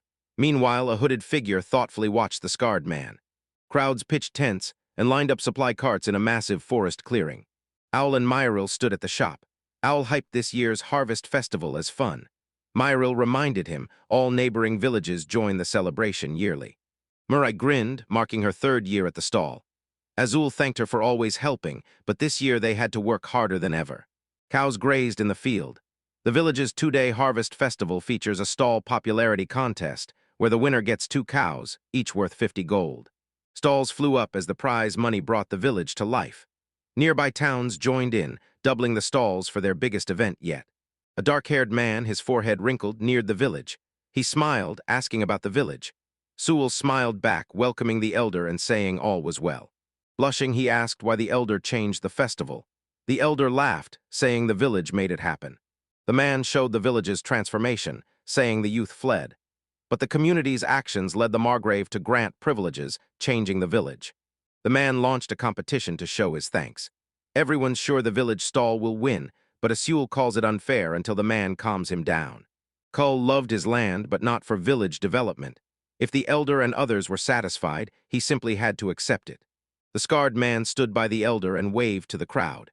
The elder confirmed it was Mr. Glenn, praising his hard work as an animal sat in his cart. Bowing, the elder stated he'd never seen Glenn's group here, then introduced himself as Maruga, the village elder. Albus bows politely, thanking them for the hospitality and introducing himself as the Adams Duchy steward. Fierce shouts at the Margrave's estate confirmed the ducal butler arrived in Onan. Jane Jammin wouldn't let him control the village, so she ordered her carriage, forcing the man in suit to submit. The sea gritted her teeth, claiming the boy and vowing to protect his freedom while clutching a folded fan. Morning breaks for the harvest festival. Birds soar over mountains as a 2-horse carriage departs the house, surrounded by lush fields. Inside the carriage, the blonde mocked the chef's backwater origins, and her dark-haired companion agreed. The carriage reached the house. Hal justified his revenge, demanding the man bow to serve Count Phylan's 2nd son, while Suras called for the elder. Cirrus entered, apologized for his sudden visit. Phalan's steward, Cirrus, asked the master for time. Cirrus glared at Albus, who stood laughing in the wooden corridor, surprised to find the Count's estate manager in this remote village. Saris reveals he serves the Adams Duchy, while Albus introduces himself with a grin. They quickly discuss the elder's location and what they both forgot here. Snape ominously smiled, claiming he followed orders but believed their goals aligned with Albus. Albus ominously smiled, agreeing. Cirrus missed the elder and left. Then a scarred man burst in demanding why the Count was in town, so Albus claimed they just wanted sweets. Men discussed the Count's family. A dark cloud loomed over the house. Elvis realized the rumors about the Count's son were true. The boy craved money and power, desperately wanting to be a sweets supplier. Albus's eyes snapped open. He knew the Count's son would do anything to reach the top and waited for his next move. Villagers cheered as elders announced one's harvest festival began. Flags adorned tent tops. Crammed stalls and barrels lined the market as vendors hawked goods to crowds browsing the rows. All and Murray stood behind their tent's counter, packed with items. A massive line formed for the children's store. Murray stared at the crowd, surprised and uneasy. The boys grinned at the massive crowd. determined to serve everyone while Myaril lured the customers in. Things finally quieted down. Wiping his sweaty, flushed face, he joined the villagers for lunch as the crowd thinned out. The Count's second son shoved through the crowd, grumbling the shop owner baked cookies and demanded them now. Murray and Aval stared surprised. Murray asked if Aval knew him, but Aval dismissed him as a typical arrogant, foolish aristocrat. The Count's second son shouted, waved his arms, scaring everyone. Murray tells the village to stay back and handles him herself. She sneaks behind the man with a smile, offering him cookies and catching him off guard. Madness filled his eyes. He grinned strangely at Murray. Murray stared back, surprised and silent. Then he shouted Murray was beautiful, she'd be his wife. Murray froze. Spreading his arms, the man shouted she'd marry the Philal district head. He made endless promises, but Mir smiled and raised her hand in rejection. The man shouted, demanding a reason for their refusal as Murray shoved cookies into his mouth. No one will cooperate, eat and leave. On the outskirts, locals laughed and watched, while a nervous Onul joked about Murray's sharp tongue. Red-faced, the man clenched his fist, screaming they'd remember him. Ossel and Myri watched him leave, stunned, as guests at the counters just laughed. Myril gasped as the man ditched the bill, but Onul laughed it off as crowds swarmed the market stalls. A two-horse cart left the village, 2 men inside. Sedarist closed his eyes, claiming he could if the Lord listened, as the Earl's son frowned, awaiting his next words. Recalling the boy's smiles, the man ordered Samaris to scout the village and find the girl's crush. Samaris moved to obey. Clenching his fist with a wicked grin, the Count vowed to personally crush Miri's lover and force her to her knees as a dark aura surrounded him. A two-horse cart stopped at the house as the Count's son's loud laugh echoed down the street, while someone hid behind a tree, eavesdropping on him and his servant. Albus entered the shop, smiled, raised his hand, and asked if Murray baked the cookies or he'd speak to the chef. Murray stared, surprised, as a line formed behind Albus.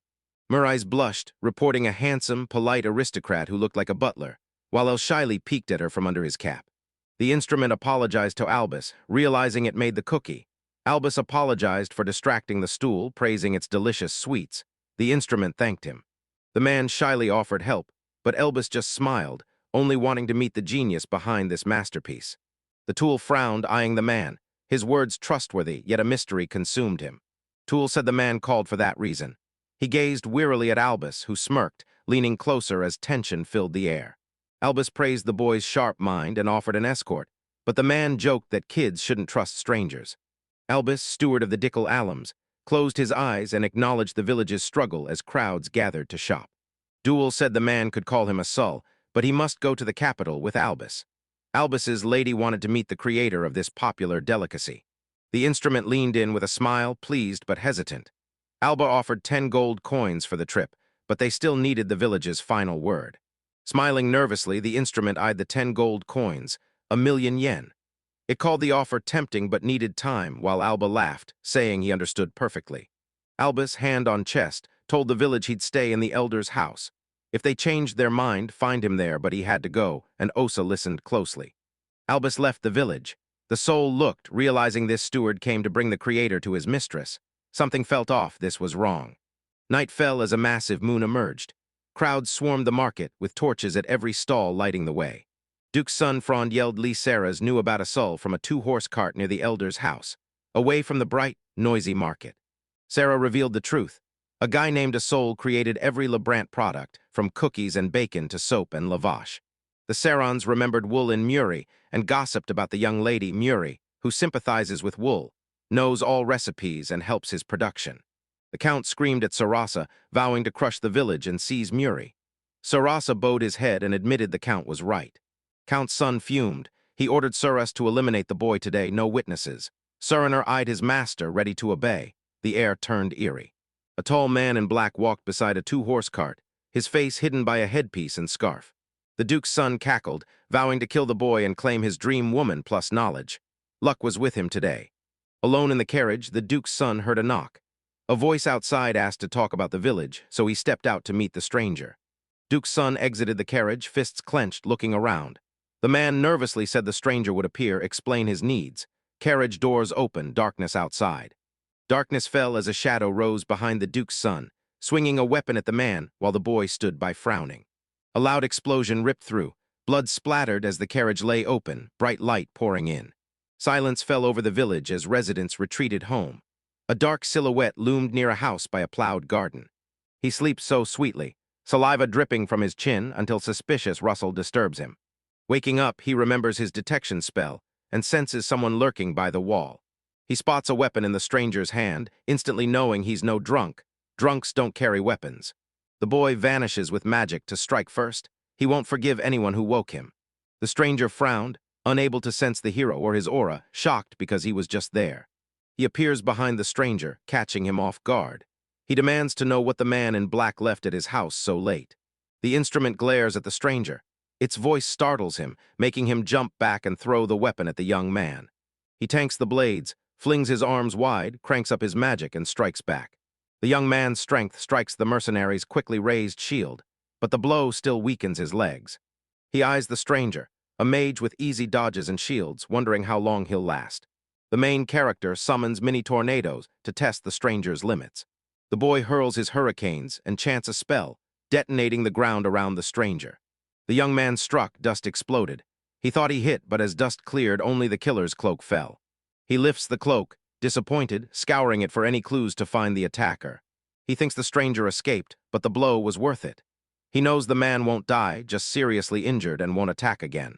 Soul scratches head, turns, goes home, thinking it can finally sleep. A scream shatters the quiet mountain morning. A boy rushes to the girl, asking what happened. She points to a man nearby, soaked in blood. The nurse leads him to a mangled man.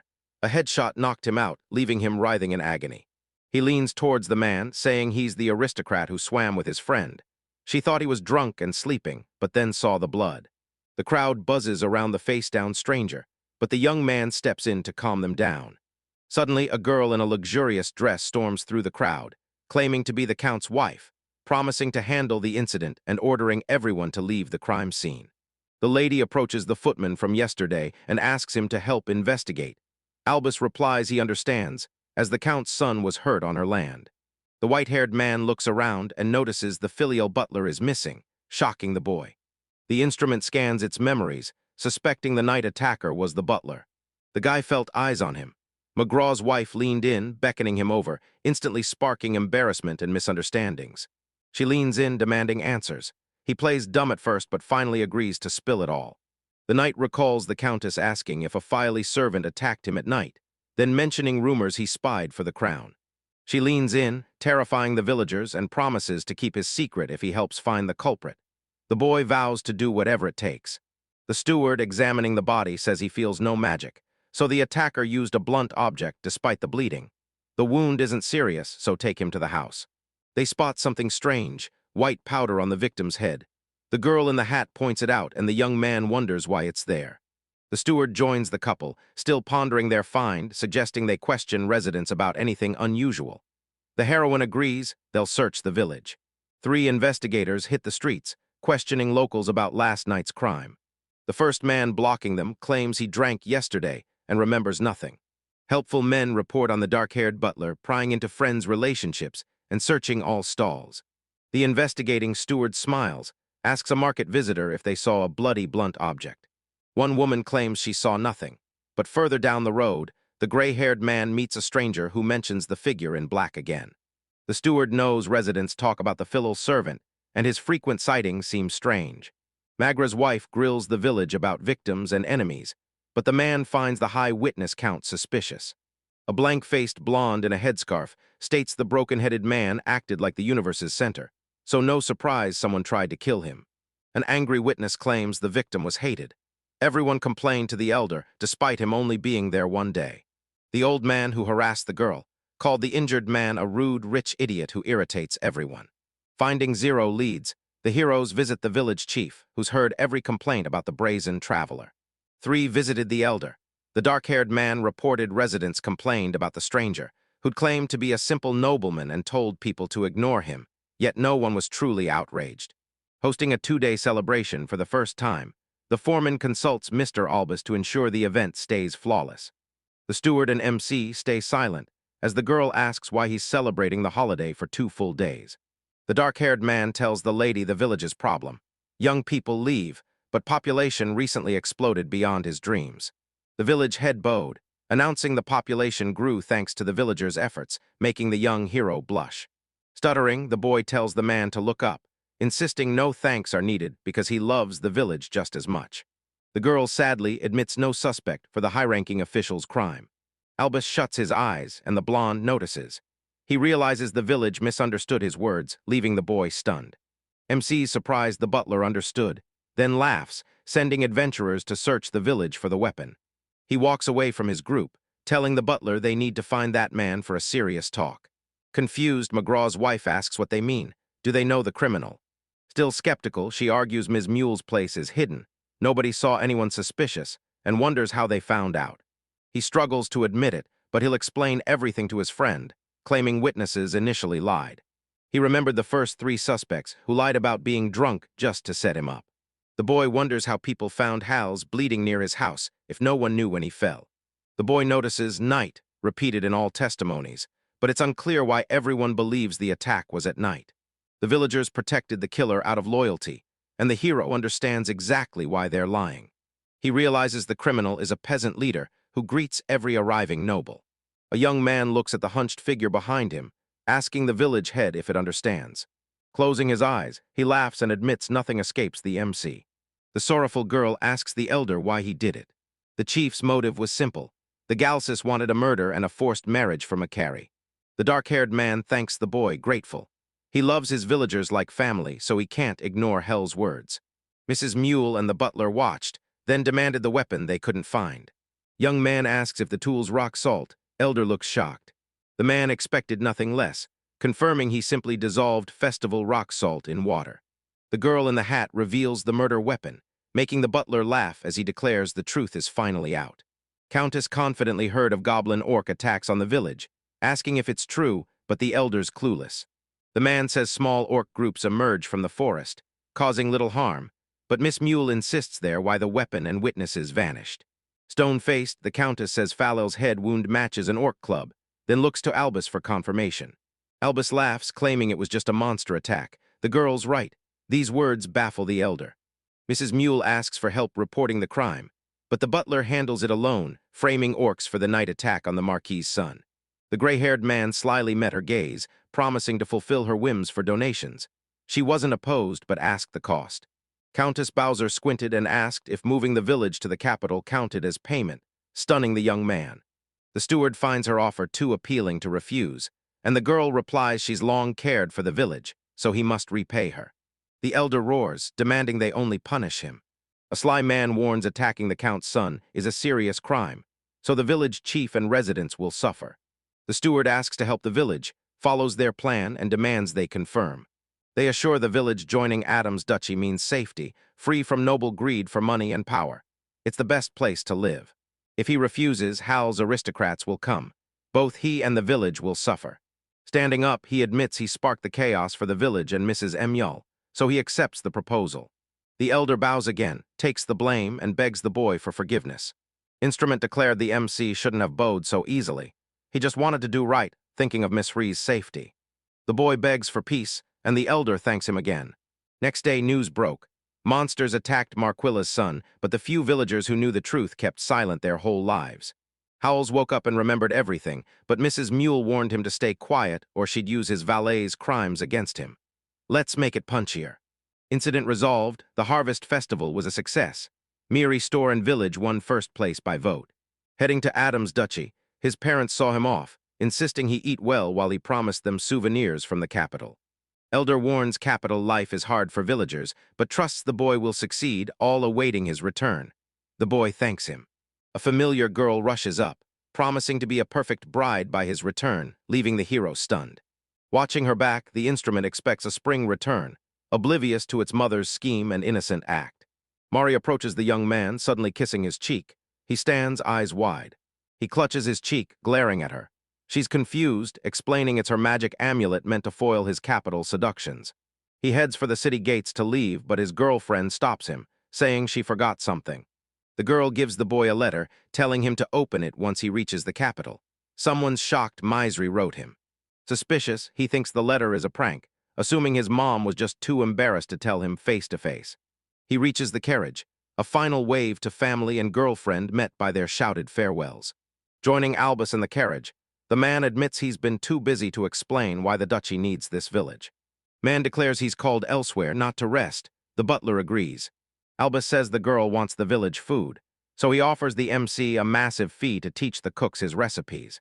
The young man expected this, insisting his products are expensive. The Duchess's servant replies, "Don't overcharge." Albus taught him to drive the carriage, then briefed him on the capital and his new job. The heroes approach the duchy. Captivated, he passionately tells her the capital is enormous. Instrument opens his mother's letter meant for the capital. He reads it while they drive, and his scream echoes across the field. Mom writes her son, likely in the capital. The letter details their village. She writes her son is a genius and refuses to let him stay stuck in a tiny village.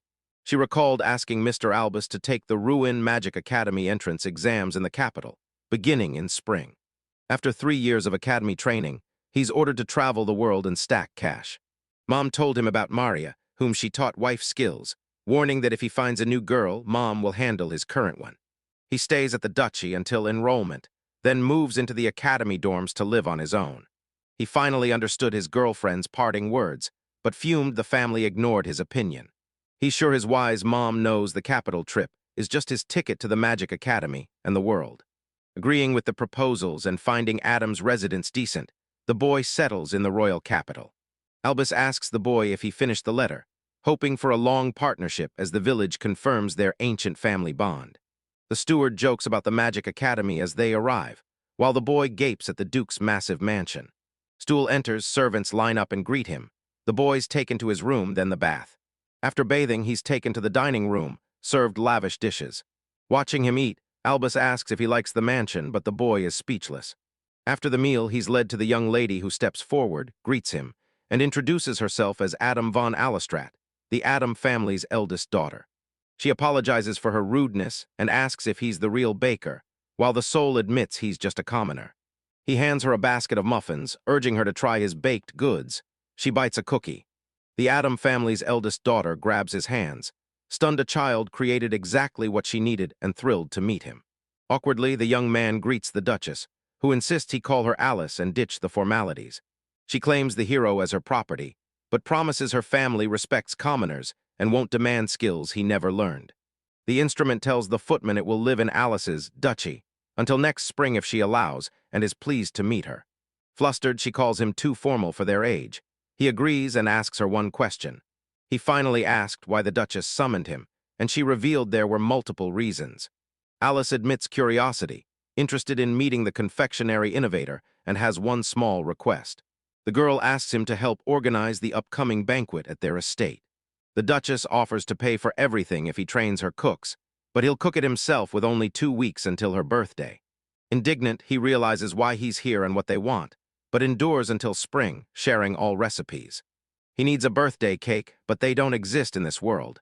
Meanwhile, the village recruits more cooks to expand their potential. He thinks his Duchess client means he'll win her favor and get help, a huge advantage. He nods, accepting the Duchess's proposal, and she clasps her hands in delight. He shrugs, saying banquet details later, then orders the butler and hostess to bring fresh milk and eggs. Alice cheers about their sale haul and sugar, but her husband tells her not to worry. He's got his own. His words surprised the Duchess and Albus, and they asked if he truly supplied quality sugar to the capital. The peasants beg for secrecy, and Adam's servant agrees. But with nobles hunting for sugar, the girl demands his true identity. The boy shyly smiles, awkwardly laughs, and says he's an ordinary farmer. Restless days followed. The Duke's cooks hated him at first, but once he entered the kitchen, he earned their respect. The kitchen staff admired the young man, and soon considered him the head chef. Minutes later, Alice hits the kitchen and instantly devours the new samples with pure satisfaction. 500 guests arrived for the ball. The chef prepped dish samples, serving the surprisingly pleasant Duke and Duchess. They met with Albus and the chefs to plan the ball's menu. 500 guests meant tough dish planning, made worse by scarce ingredients. Servants picked the apple pie, loving its thick dough and extra apples. Maids often asked the hero in the kitchen who he liked, but it might just be politeness. He banned Alice from the kitchen, making her mad until he revealed they were planning a birthday surprise she kept ruining. The young cook's days passed, his birthday drawing closer. Menu approved and supplies arriving tonight. The village finally gets its first break in ages. Resting today, the hero met Mr. Labyrinth, who was thrilled by his arrival in the capital. The youth explains how he joined the Adams Duchy, and moved by his struggle, The man offers his full support. The brilliant chef smiles, achieving his goal, then reveals a request for an old friend. This surprises the long-haired man. After talking with Labyrinth, the guy heads to the real estate office to rent a house. After the birthday, village and duchy affairs settled. He could stay at the estate until spring, but chose to live freely, unburdened by others or work. Living alone in the capital, he needs a house and calls the realtor who's already on his way. A child shocks the agency worker in his office, wanting to rent a place near the academy, but the worker doubts he can rent to a kid. Man hands realtor a duchy paper. Realtor reads it, stunned by its significance. The clerk apologizes and offers a better deal, proving his talk with Albus paid off. A massive, spotless mansion looms ahead, and the man asks for his thoughts. Employee pitches a 2-story mansion. 4 rooms, garden, 20-minute walk to the academy, and a huge living room, making it the best option. He's stunned by the massive 25-meter room. It fits a sofa and feels like a total fairy tale. Rent is 45 gold, buying costs 9,000, and since the house is perfect, the hero accepts. Hesitant, he recalls the duchy's recommendation and buys the house. The realtor offers to discuss contract details. But the employee's shocked, thinking he meant renting, not buying. Then he pulls out his savings, offering to pay in full. His dream home was finally furnished, but he still had to show the prince's letter to the seller again.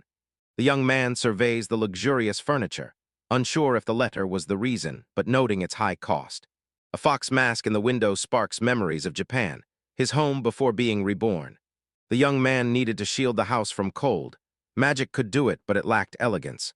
Entering the forge, he finds a massive man at work and apologizes for the interruption. The bearded man doesn't get what a heater is, asks the young man to explain again. Knowing this tech shouldn't exist, he sketches the device, shocking the blacksmith with its bizarre design. The man asks the heater's budget, and the young man replies over 100 gold is acceptable. Koval picks Gran's ore, a fire-resistant rock from the Gran's volcano that's surprisingly cheap. The new device takes 3 days. Iron makes the heater fail fast. The young man says they agreed. The boy asks his name, so he introduces himself as Garvans or just Gar, and the boy accepts. He felt the long day pass unnoticed, yet the banquet orders still hadn't arrived. He knows the duchy's goods are top tier, and he has 2 days to impress the duchess. Next morning, servants prepped appetizers, main dishes by afternoon. They crushed their tasks, everything ready on time, just waiting for the celebration. On holiday eve, while everyone slept, 3 cloaked figures sprinted across the yard as the maid ushered them inside, confirming the coast was clear. Unnoticed, the men moved fast, hitting the kitchen straight for the fridge holding tomorrow's birthday dishes. A scream for the village lord rings through the palace as cooks rush to the young man, shouting that disaster has struck. The boy bursts into the kitchen, seeing utter devastation. Pots and ingredients litter the room, everything caked in dust and dirt. The boy stares at a cook, shouting it's a disaster and demanding to know what happened since yesterday. A man reveals thieves raided the kitchen last night, stunning the hero. The cook confirmed an inside job. Guards passed out instantly and the new maid vanished. The Duke's aide insists the ball was sabotaged. The young man asks about the damage, and the man reports the food, dishes, and alcohol are all trashed. He realizes this is a disaster. The Adams Duchy's eldest daughter's ball is soon, yet they have no food or drinks, and even he, a commoner, grasps the horror. The boy collects himself and asks Mr. Albus. He demands eggs, milk, dishes, and alcohol, ordering everything delivered in an hour. At 6 a.m., he rallies the cooks for the midnight ball, but they're shocked to find every key ingredient missing.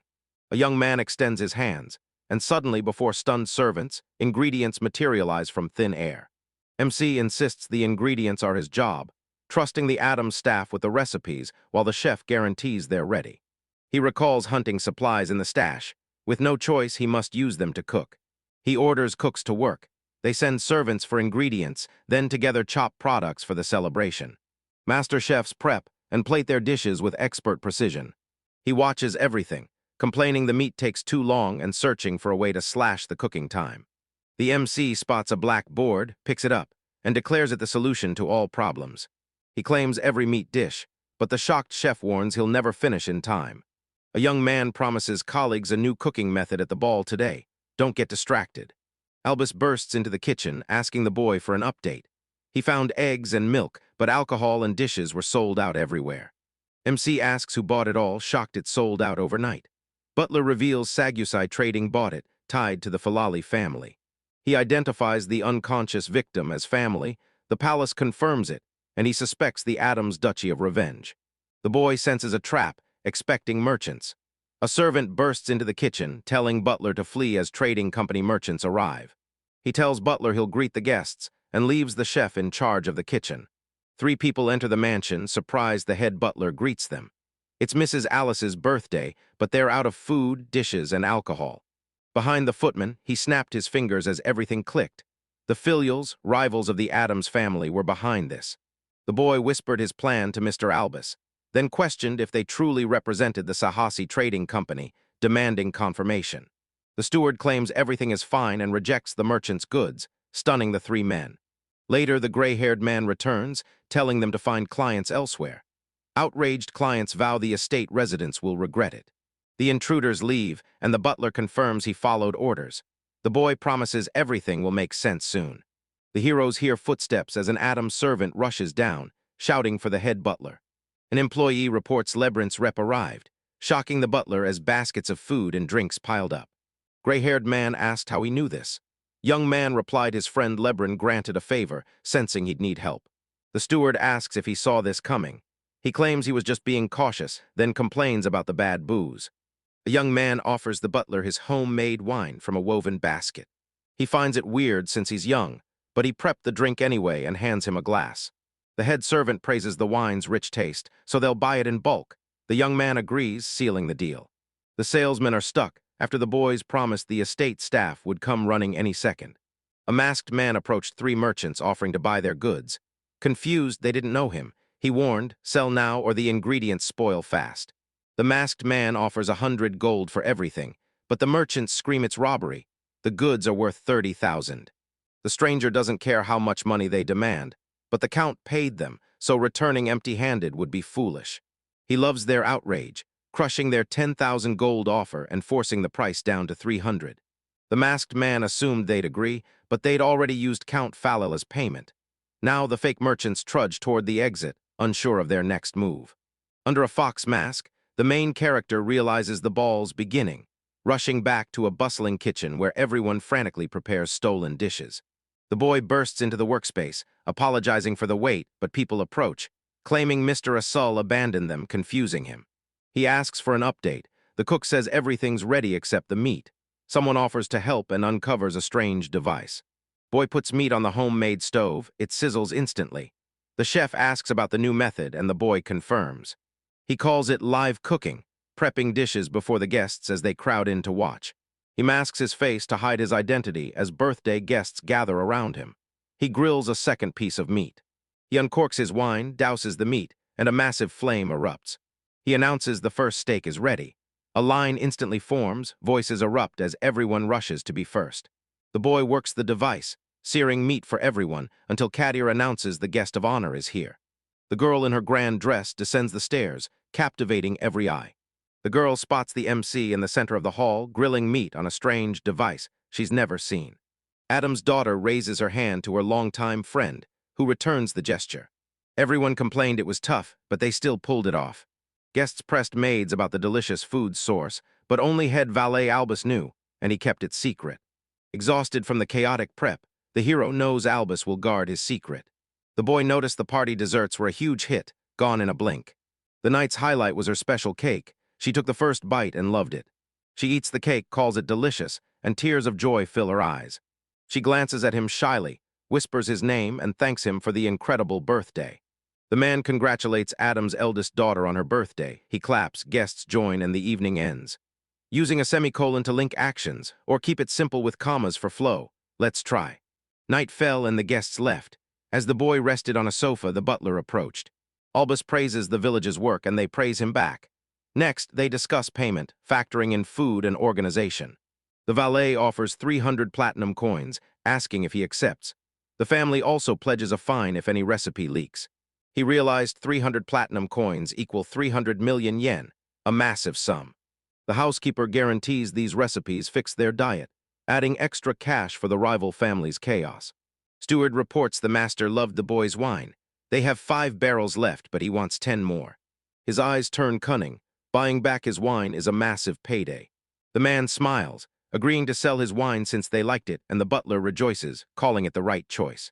In one night, he got rich with a steady income and a perfect duchy connection. The next day, villagers lined up before the Dykels as their leader announced his departure, thanking him for everything and promising their family would always help if he faced trouble. Lady Adams loved his desserts and wine, so she invited him to cook for her soon. Alice learned from Albus the young man's struggles for her birthday, but she's glad he pulled it off and grateful for the celebration. She hangs her head, telling him it's time to go. He's confused why the Adam family's eldest daughter is so upset. His girlfriend's hand on her chest, she can't talk. She asks his permission to fulfill her desire. He's leaving but offers to whip up a treat first, and she immediately accepts. She squeezes her husband's hand, promising to visit the moment her cookies are ready. Albus sees the young man off, thanks him for his work, and asks his plans. The man replies he has no plans, asking for advice. The steward thinks, then says he rarely offers this, as activities aren't for everyone, but given your abilities, will you enter the labyrinth? The valet's words stunned the boy, flashing visions of a bone-filled cave that felt like a deadly labyrinth. Arthuria holds 108 labyrinths, monster-filled dungeons. Though dangerous, they conceal ancient treasures. Many brave them for profit. Near the capital sits Labyrinth 4, a rank 4 challenge with 53 floors open. Only licensed adventurers over 15 enter the labyrinth, but Albus arrived with the MC, defended him, and got in. A young man faced a giant road, carved inside a massive rock. He snatched the linden saw, ready to see how far he could go with his new weapon. Every 5th floor, a mini-boss guards rare loot, and our hero plans to crush every single one. A young man casts a spell, channeling inner strength for body enhancement, detection, stealth, and spatial vision. Magic finished, he sprints for his goal, shouting that he's moving forward. Deep in the labyrinth, the hero faces his first test, wall slugs. He smashes them with the stick he found earlier. He knew it, lower floors are a breeze. He dominates with one stick and plans to keep this pace. After 4 levels, the young man hits the 5th floor, facing the main boss, a mountain troll wielding a huge sword. A massive, crowned goblin king appears and screams in the boy's face. The boy gathers strength, extends hands, and unleashes a water spear hitting the opponent's chest. Dust settles, but he knows the fight isn't over, squaring up and daring his enemy to strike. As smoke clears from their clash, he sees only the goblin's crown on the cave stones. Stunned by his easy wins, the kid's sure the top 10 floors won't have any real challenge. Monster defeated, the young man, eyes sparkling, spots a chest, opens it, and finds a white pouch. Checking his prize, he finds mysterious seeds and pours them into his palm. The boy shakes off grain, disappointed this labyrinth is just a peasant granary, despite being one himself.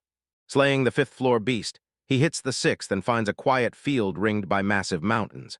He looks up, seeing the sky and feeling a new atmosphere, despite being underground. He figures the environment changes every 5 floors. This clearing looks just like the village he recently left. He hasn't stopped thinking about home since reaching the capital. The young man frees the bee, names her Quinn, then tells her to fly free. A massive bee greets the boy, dwarfing regular insects, as a spirit welcomes her to his shoulder, glad to see her. The young man considered leaving his favorite insect in the village, but it refused, so he took it. He heads deeper and asks Quinn to join. She stays to fly, so he warns her to stay safe until they meet later. He reaches the 10th floor, entering a monster room full of werewolves. The fight begins. Clearing the floor, he catches a boss drop cloak and puts it on. He spots a chest, cracks it open, and finds seeds inside. The young man immediately ascends to the 11th floor, finding a swamp where the sun isn't visible. Floors 12 and 13 are even deadlier, proving that the deeper he goes, the stronger they get. A strange, transparent cloud suddenly erupts from the boss's 15th floor office, attacking the village with tentacles. Rapidly growing tendrils snatch for his stick, but he dodges, calling the enemy insanely fast. The boy leaps frantically to dodge the monster's speed, realizing its attacks hit like whips. He realizes physical attacks don't work on these monsters. His stick does nothing. Boy faces monster, declares this is the labyrinth's expected reaction. But too bad these foes only hit floor 15. Suddenly, limbs swarm the boy from all sides. The hero easily deflects monster attacks, but claims he's still not strong enough for the serious fight ahead. Physical attacks fail, so the boy flies up and summons a storm, blasting the monster with lightning. A young man collapses after a strong attack. He used the lightning to clear the fog, but their target monster vanished. Watching the fog clear, he realizes the beast is defenseless against lightning. He raids the monster's chest, expecting epic loot from a tough fight, But the black-cloaked farmer is crushed to find nothing but more seeds. Fighting monsters on the 16th floor, he still gripes about poor dungeon rewards. On floor 17, he still doesn't get the seeds but figures they're fine. Fighting on the 18th floor, the young man still believes chests give false hope. Fighting on the 17th floor, the guy hoped defeating a strong enemy would bring treasure. He wants something cool for winter. The 20th floor monster is a multi-winged eagle glaring straight at the boy. His opponent prays for no more seeds, sick of guarding his crop while they just mock his hard work. Hero challenges the flying lightning monster. Let's see whose is stronger. He casts thunder rain. Lightning erupted from the dark sky, striking the eagle as it dove to evade. The eagle rises, stunning the young man as it absorbs his spells. It soars, sparkling. On the 15th floor, the beast hurls a lightsaber at the boy, who just stands there frozen in shock. Boy quickly raises a multi-part barrier, hands shielding his eye as the monster's spell slams it. As the spell fades, he uses mind-reading magic, summoning a sphere of crackling lightning in his palm. He raises his hands, demanding the thunder dragon accept his challenge. From his magic, a huge creature takes shape. He orders his Stormspark dragon to attack, and it lunges straight for the eagle. The boy's dragon coils around the winged beast, crushing it until the monster screams. The creature and its opponent crash to the ground, bursting apart and creating a small crater. As the dragon nearly crushed the eagle, immobilizing it, the young man summons a stone chain to bind the opponent. Standing above his foe on the hill, the boy declares there's no escape. The instrument thinks only the last strike remains, but a feather slowly falling from its right distracts it. He snatches a falling feather by the tip, studies it, and finds it interesting. He remembers Goblin King dropped the crown on floor 5. Monsters' bodies usually disintegrate to dust after victory, but the eagle left feathers. He gathers the bird's wings and feathers, then happily moves on. He realized instantly killing the boss makes all drops vanish, but weakening it or taking an item first saves the loot, like the feathers. Realizing the truth, he returned to the lower floors to slaughter every goblin, harvest their meat and fangs, and sell it all to the duchy. After a short break, he gets a decent catch: claws, fangs, feathers, and meat. Wiping his sweat, he's collected 100 kilos of prime meat and finally mastered hunting monsters for profit. He'll forgive the Labyrinth if he finds those seeds again. Still on floor 16, he grabs his bee and heads down. A sudden scream shatters the village's peace, shocking them. Knowing from experience the thicket's scream was human, he sprinted towards its source. Rushing to the clearing, the boy finds a knight battling massive orcs and minions, while a cat girl lies nearby. Stepping through the trees, the boy finds a clearing where monsters and adventurers battle to their limits. He spots a group of fallen adventurers, the last knight standing at his absolute limit. He spots the cat-eared girl. She squints, staring blankly, and asks who's there. He dons his Merchant Guild fox mask, feeling his stealth hit a new level, but the attribute boost is still worth it. The girl on the ground looks at the boy with an exhausted gaze, dark circles under her eyes, asking for help despite not knowing him. He counts 4, 3 are out and their leaders barely standing. He sprints to save everyone, otherwise trapped travelers die in this labyrinth. He rushes forward to shield the wounded boy as the monsters swarm him. As the soul conjures lightning balls, the boy he protects asks who he is. Their summoned thunderstorm slams into the charging orcs and trolls, frying them where they stand. The near-dead blonde is shocked his defender casts an unread, devastating spell, dropping monsters. Only a red ogre survives the blast, charging him with a thunderous roar. Boy stances up, admits his strong spell failed. The creature's far stronger than the others and now attacks the village. Raising his hand, the cloaked man chants a new spell, showing the ogre a lightning trident growing above his head. The young man shouts a sparkling spear spell. He aims his hand at his enormous opponent. The magic fly rockets into his forehead, splitting his head in half. Adventurers watching are stunned. They've never witnessed such powerful magic mastery. Lightning pierces the beast. It slams down, and a massive hammer drops with a thunderous roar. Looking down, the MC says the ogre lasted longer, but it's nothing. Sacred mountain monsters were far stronger.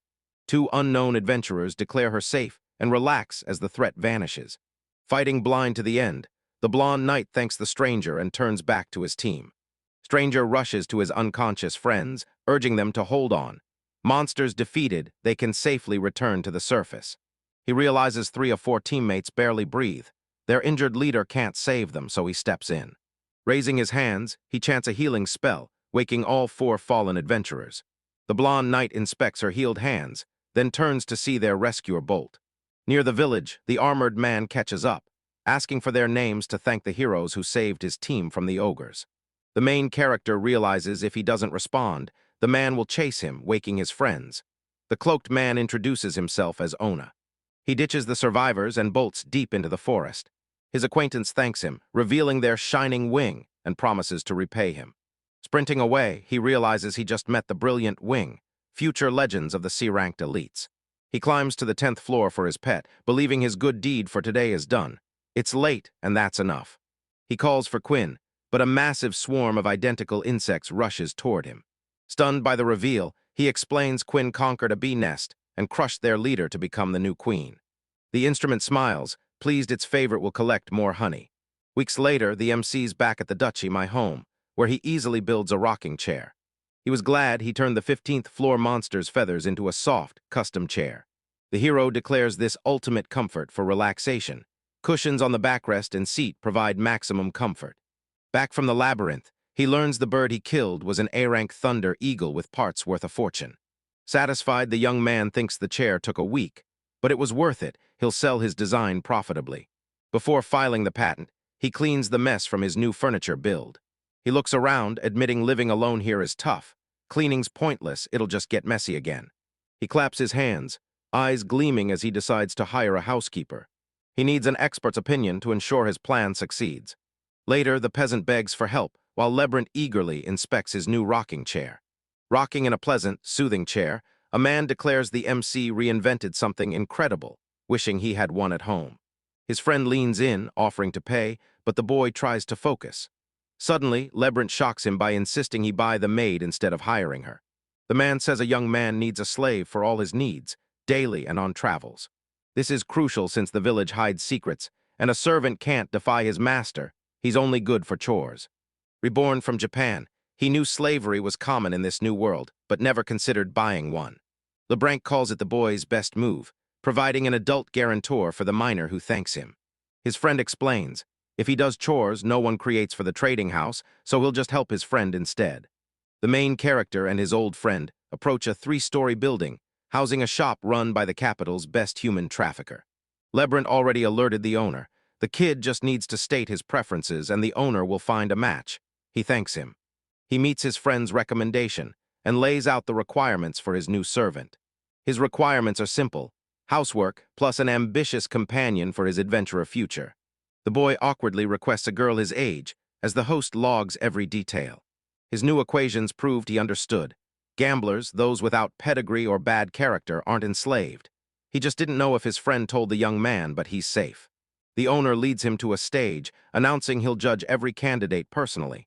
Our visitor is starting to sweat.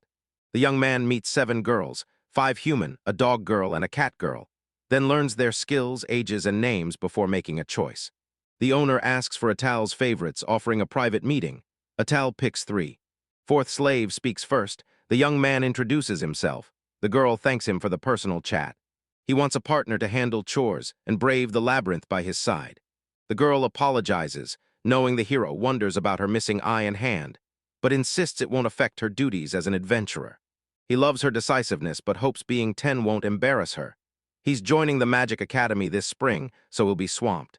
Slave 4's fine with his age. She's a Magic Academy grad, so she'll help him study there.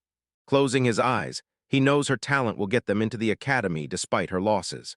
6th maid Maran then asked where Mr. Azul was from, shocking the young man.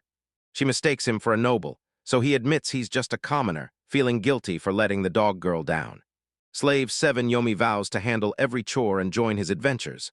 Buy her, and he won't regret it. He finds her attractive, reveals he's a commoner, and asks if she minds, but she agrees to serve him despite never doing so. After meeting the last candidate, the young man says she's talented and kind, with no hidden intentions. The seller sneaks up and asks for his pick, but the confused hero already decided. The soul quickly buys the 4th and 7th slaves, liking their qualities best. The shopkeeper seals the deal, making the MC the official owner of both girls. The boy and his 2 companions walk through shopping streets, shops lining both sides towards his house. Walking along, he's fidgeting over his new slaves with no clue what to do. 2 girls from behind suddenly approach him, asking if he's okay. He's been dazed too long. He yells he's fine, but secretly prepares. There's no turning back. He's their master now, and they'll handle whatever comes. The boy leads them to his two-story mansion, telling the girls to feel at home. They can't stop admiring their beautiful new home. The 10-year-old boy proudly leads his new servants to the living room and asks them to reintroduce themselves. Sewall bows and introduces himself, stunning the girls who aren't used to such respect. The one-eyed, one-handed servant warns him not to overhonor them or face criticism. He complains he didn't know, lacking noble training, and politely asks them to reintroduce themselves. Nameless Slave 4 lets him choose her name, proving she's a pro at housework and swordplay. Slave 7 is Yomi. She handles chores, observes well, and wields a dagger. The last girl smirks, boasting she's an expert in pleasure. He instantly promises to show off his skills tonight. The first maid nervously shouts at her friend, "While I'm here, you won't do anything indecent with the master." Watching his new roommates bicker, he realizes they actually get along. He names the blonde slave girl Moon, her hair shining in the moonlight. He named the fourth slave Luna and asked if she agreed, confusing his companion. Smiling through tears, the girl says she's touched to finally have a beautiful name. The instrument is shocked by Luna's tears over the name, finally understanding her past pain. He chuckles, suggesting they talk business over dinner. Girls set their master's table, leaving him dazed as they sit at his feet and on his lap. He closes his eyes, carefully looking at his maidens. Confused, the main character asks his slaves what they're doing. The blonde replies they're happy on his food remnants. He made so much, typical for his young body. Smiling at the world's wonders, he hosts a feast to celebrate his servants' first dinner together. The girls gasped, stunned by the news, then the chestnut-haired girl jumped up, declaring they couldn't refuse the hostess's meal. Both sit, but Luna hesitates from her training, while Yomi accepts their master's rare treat. Girls try the festive dinner, smile shyly, and say it's the best food ever, overcome with joy. As they eat, he explains why he bought them. He has too many secrets for regular servants and needs the house cleaned. He told them at their first meeting he'd visit the Labyrinth often and wanted them to join. Then added he plans to enroll in the Magic Academy this spring, needing their help with admission. Luda demands his secrets, wondering if the girls will uncover what he just mentioned.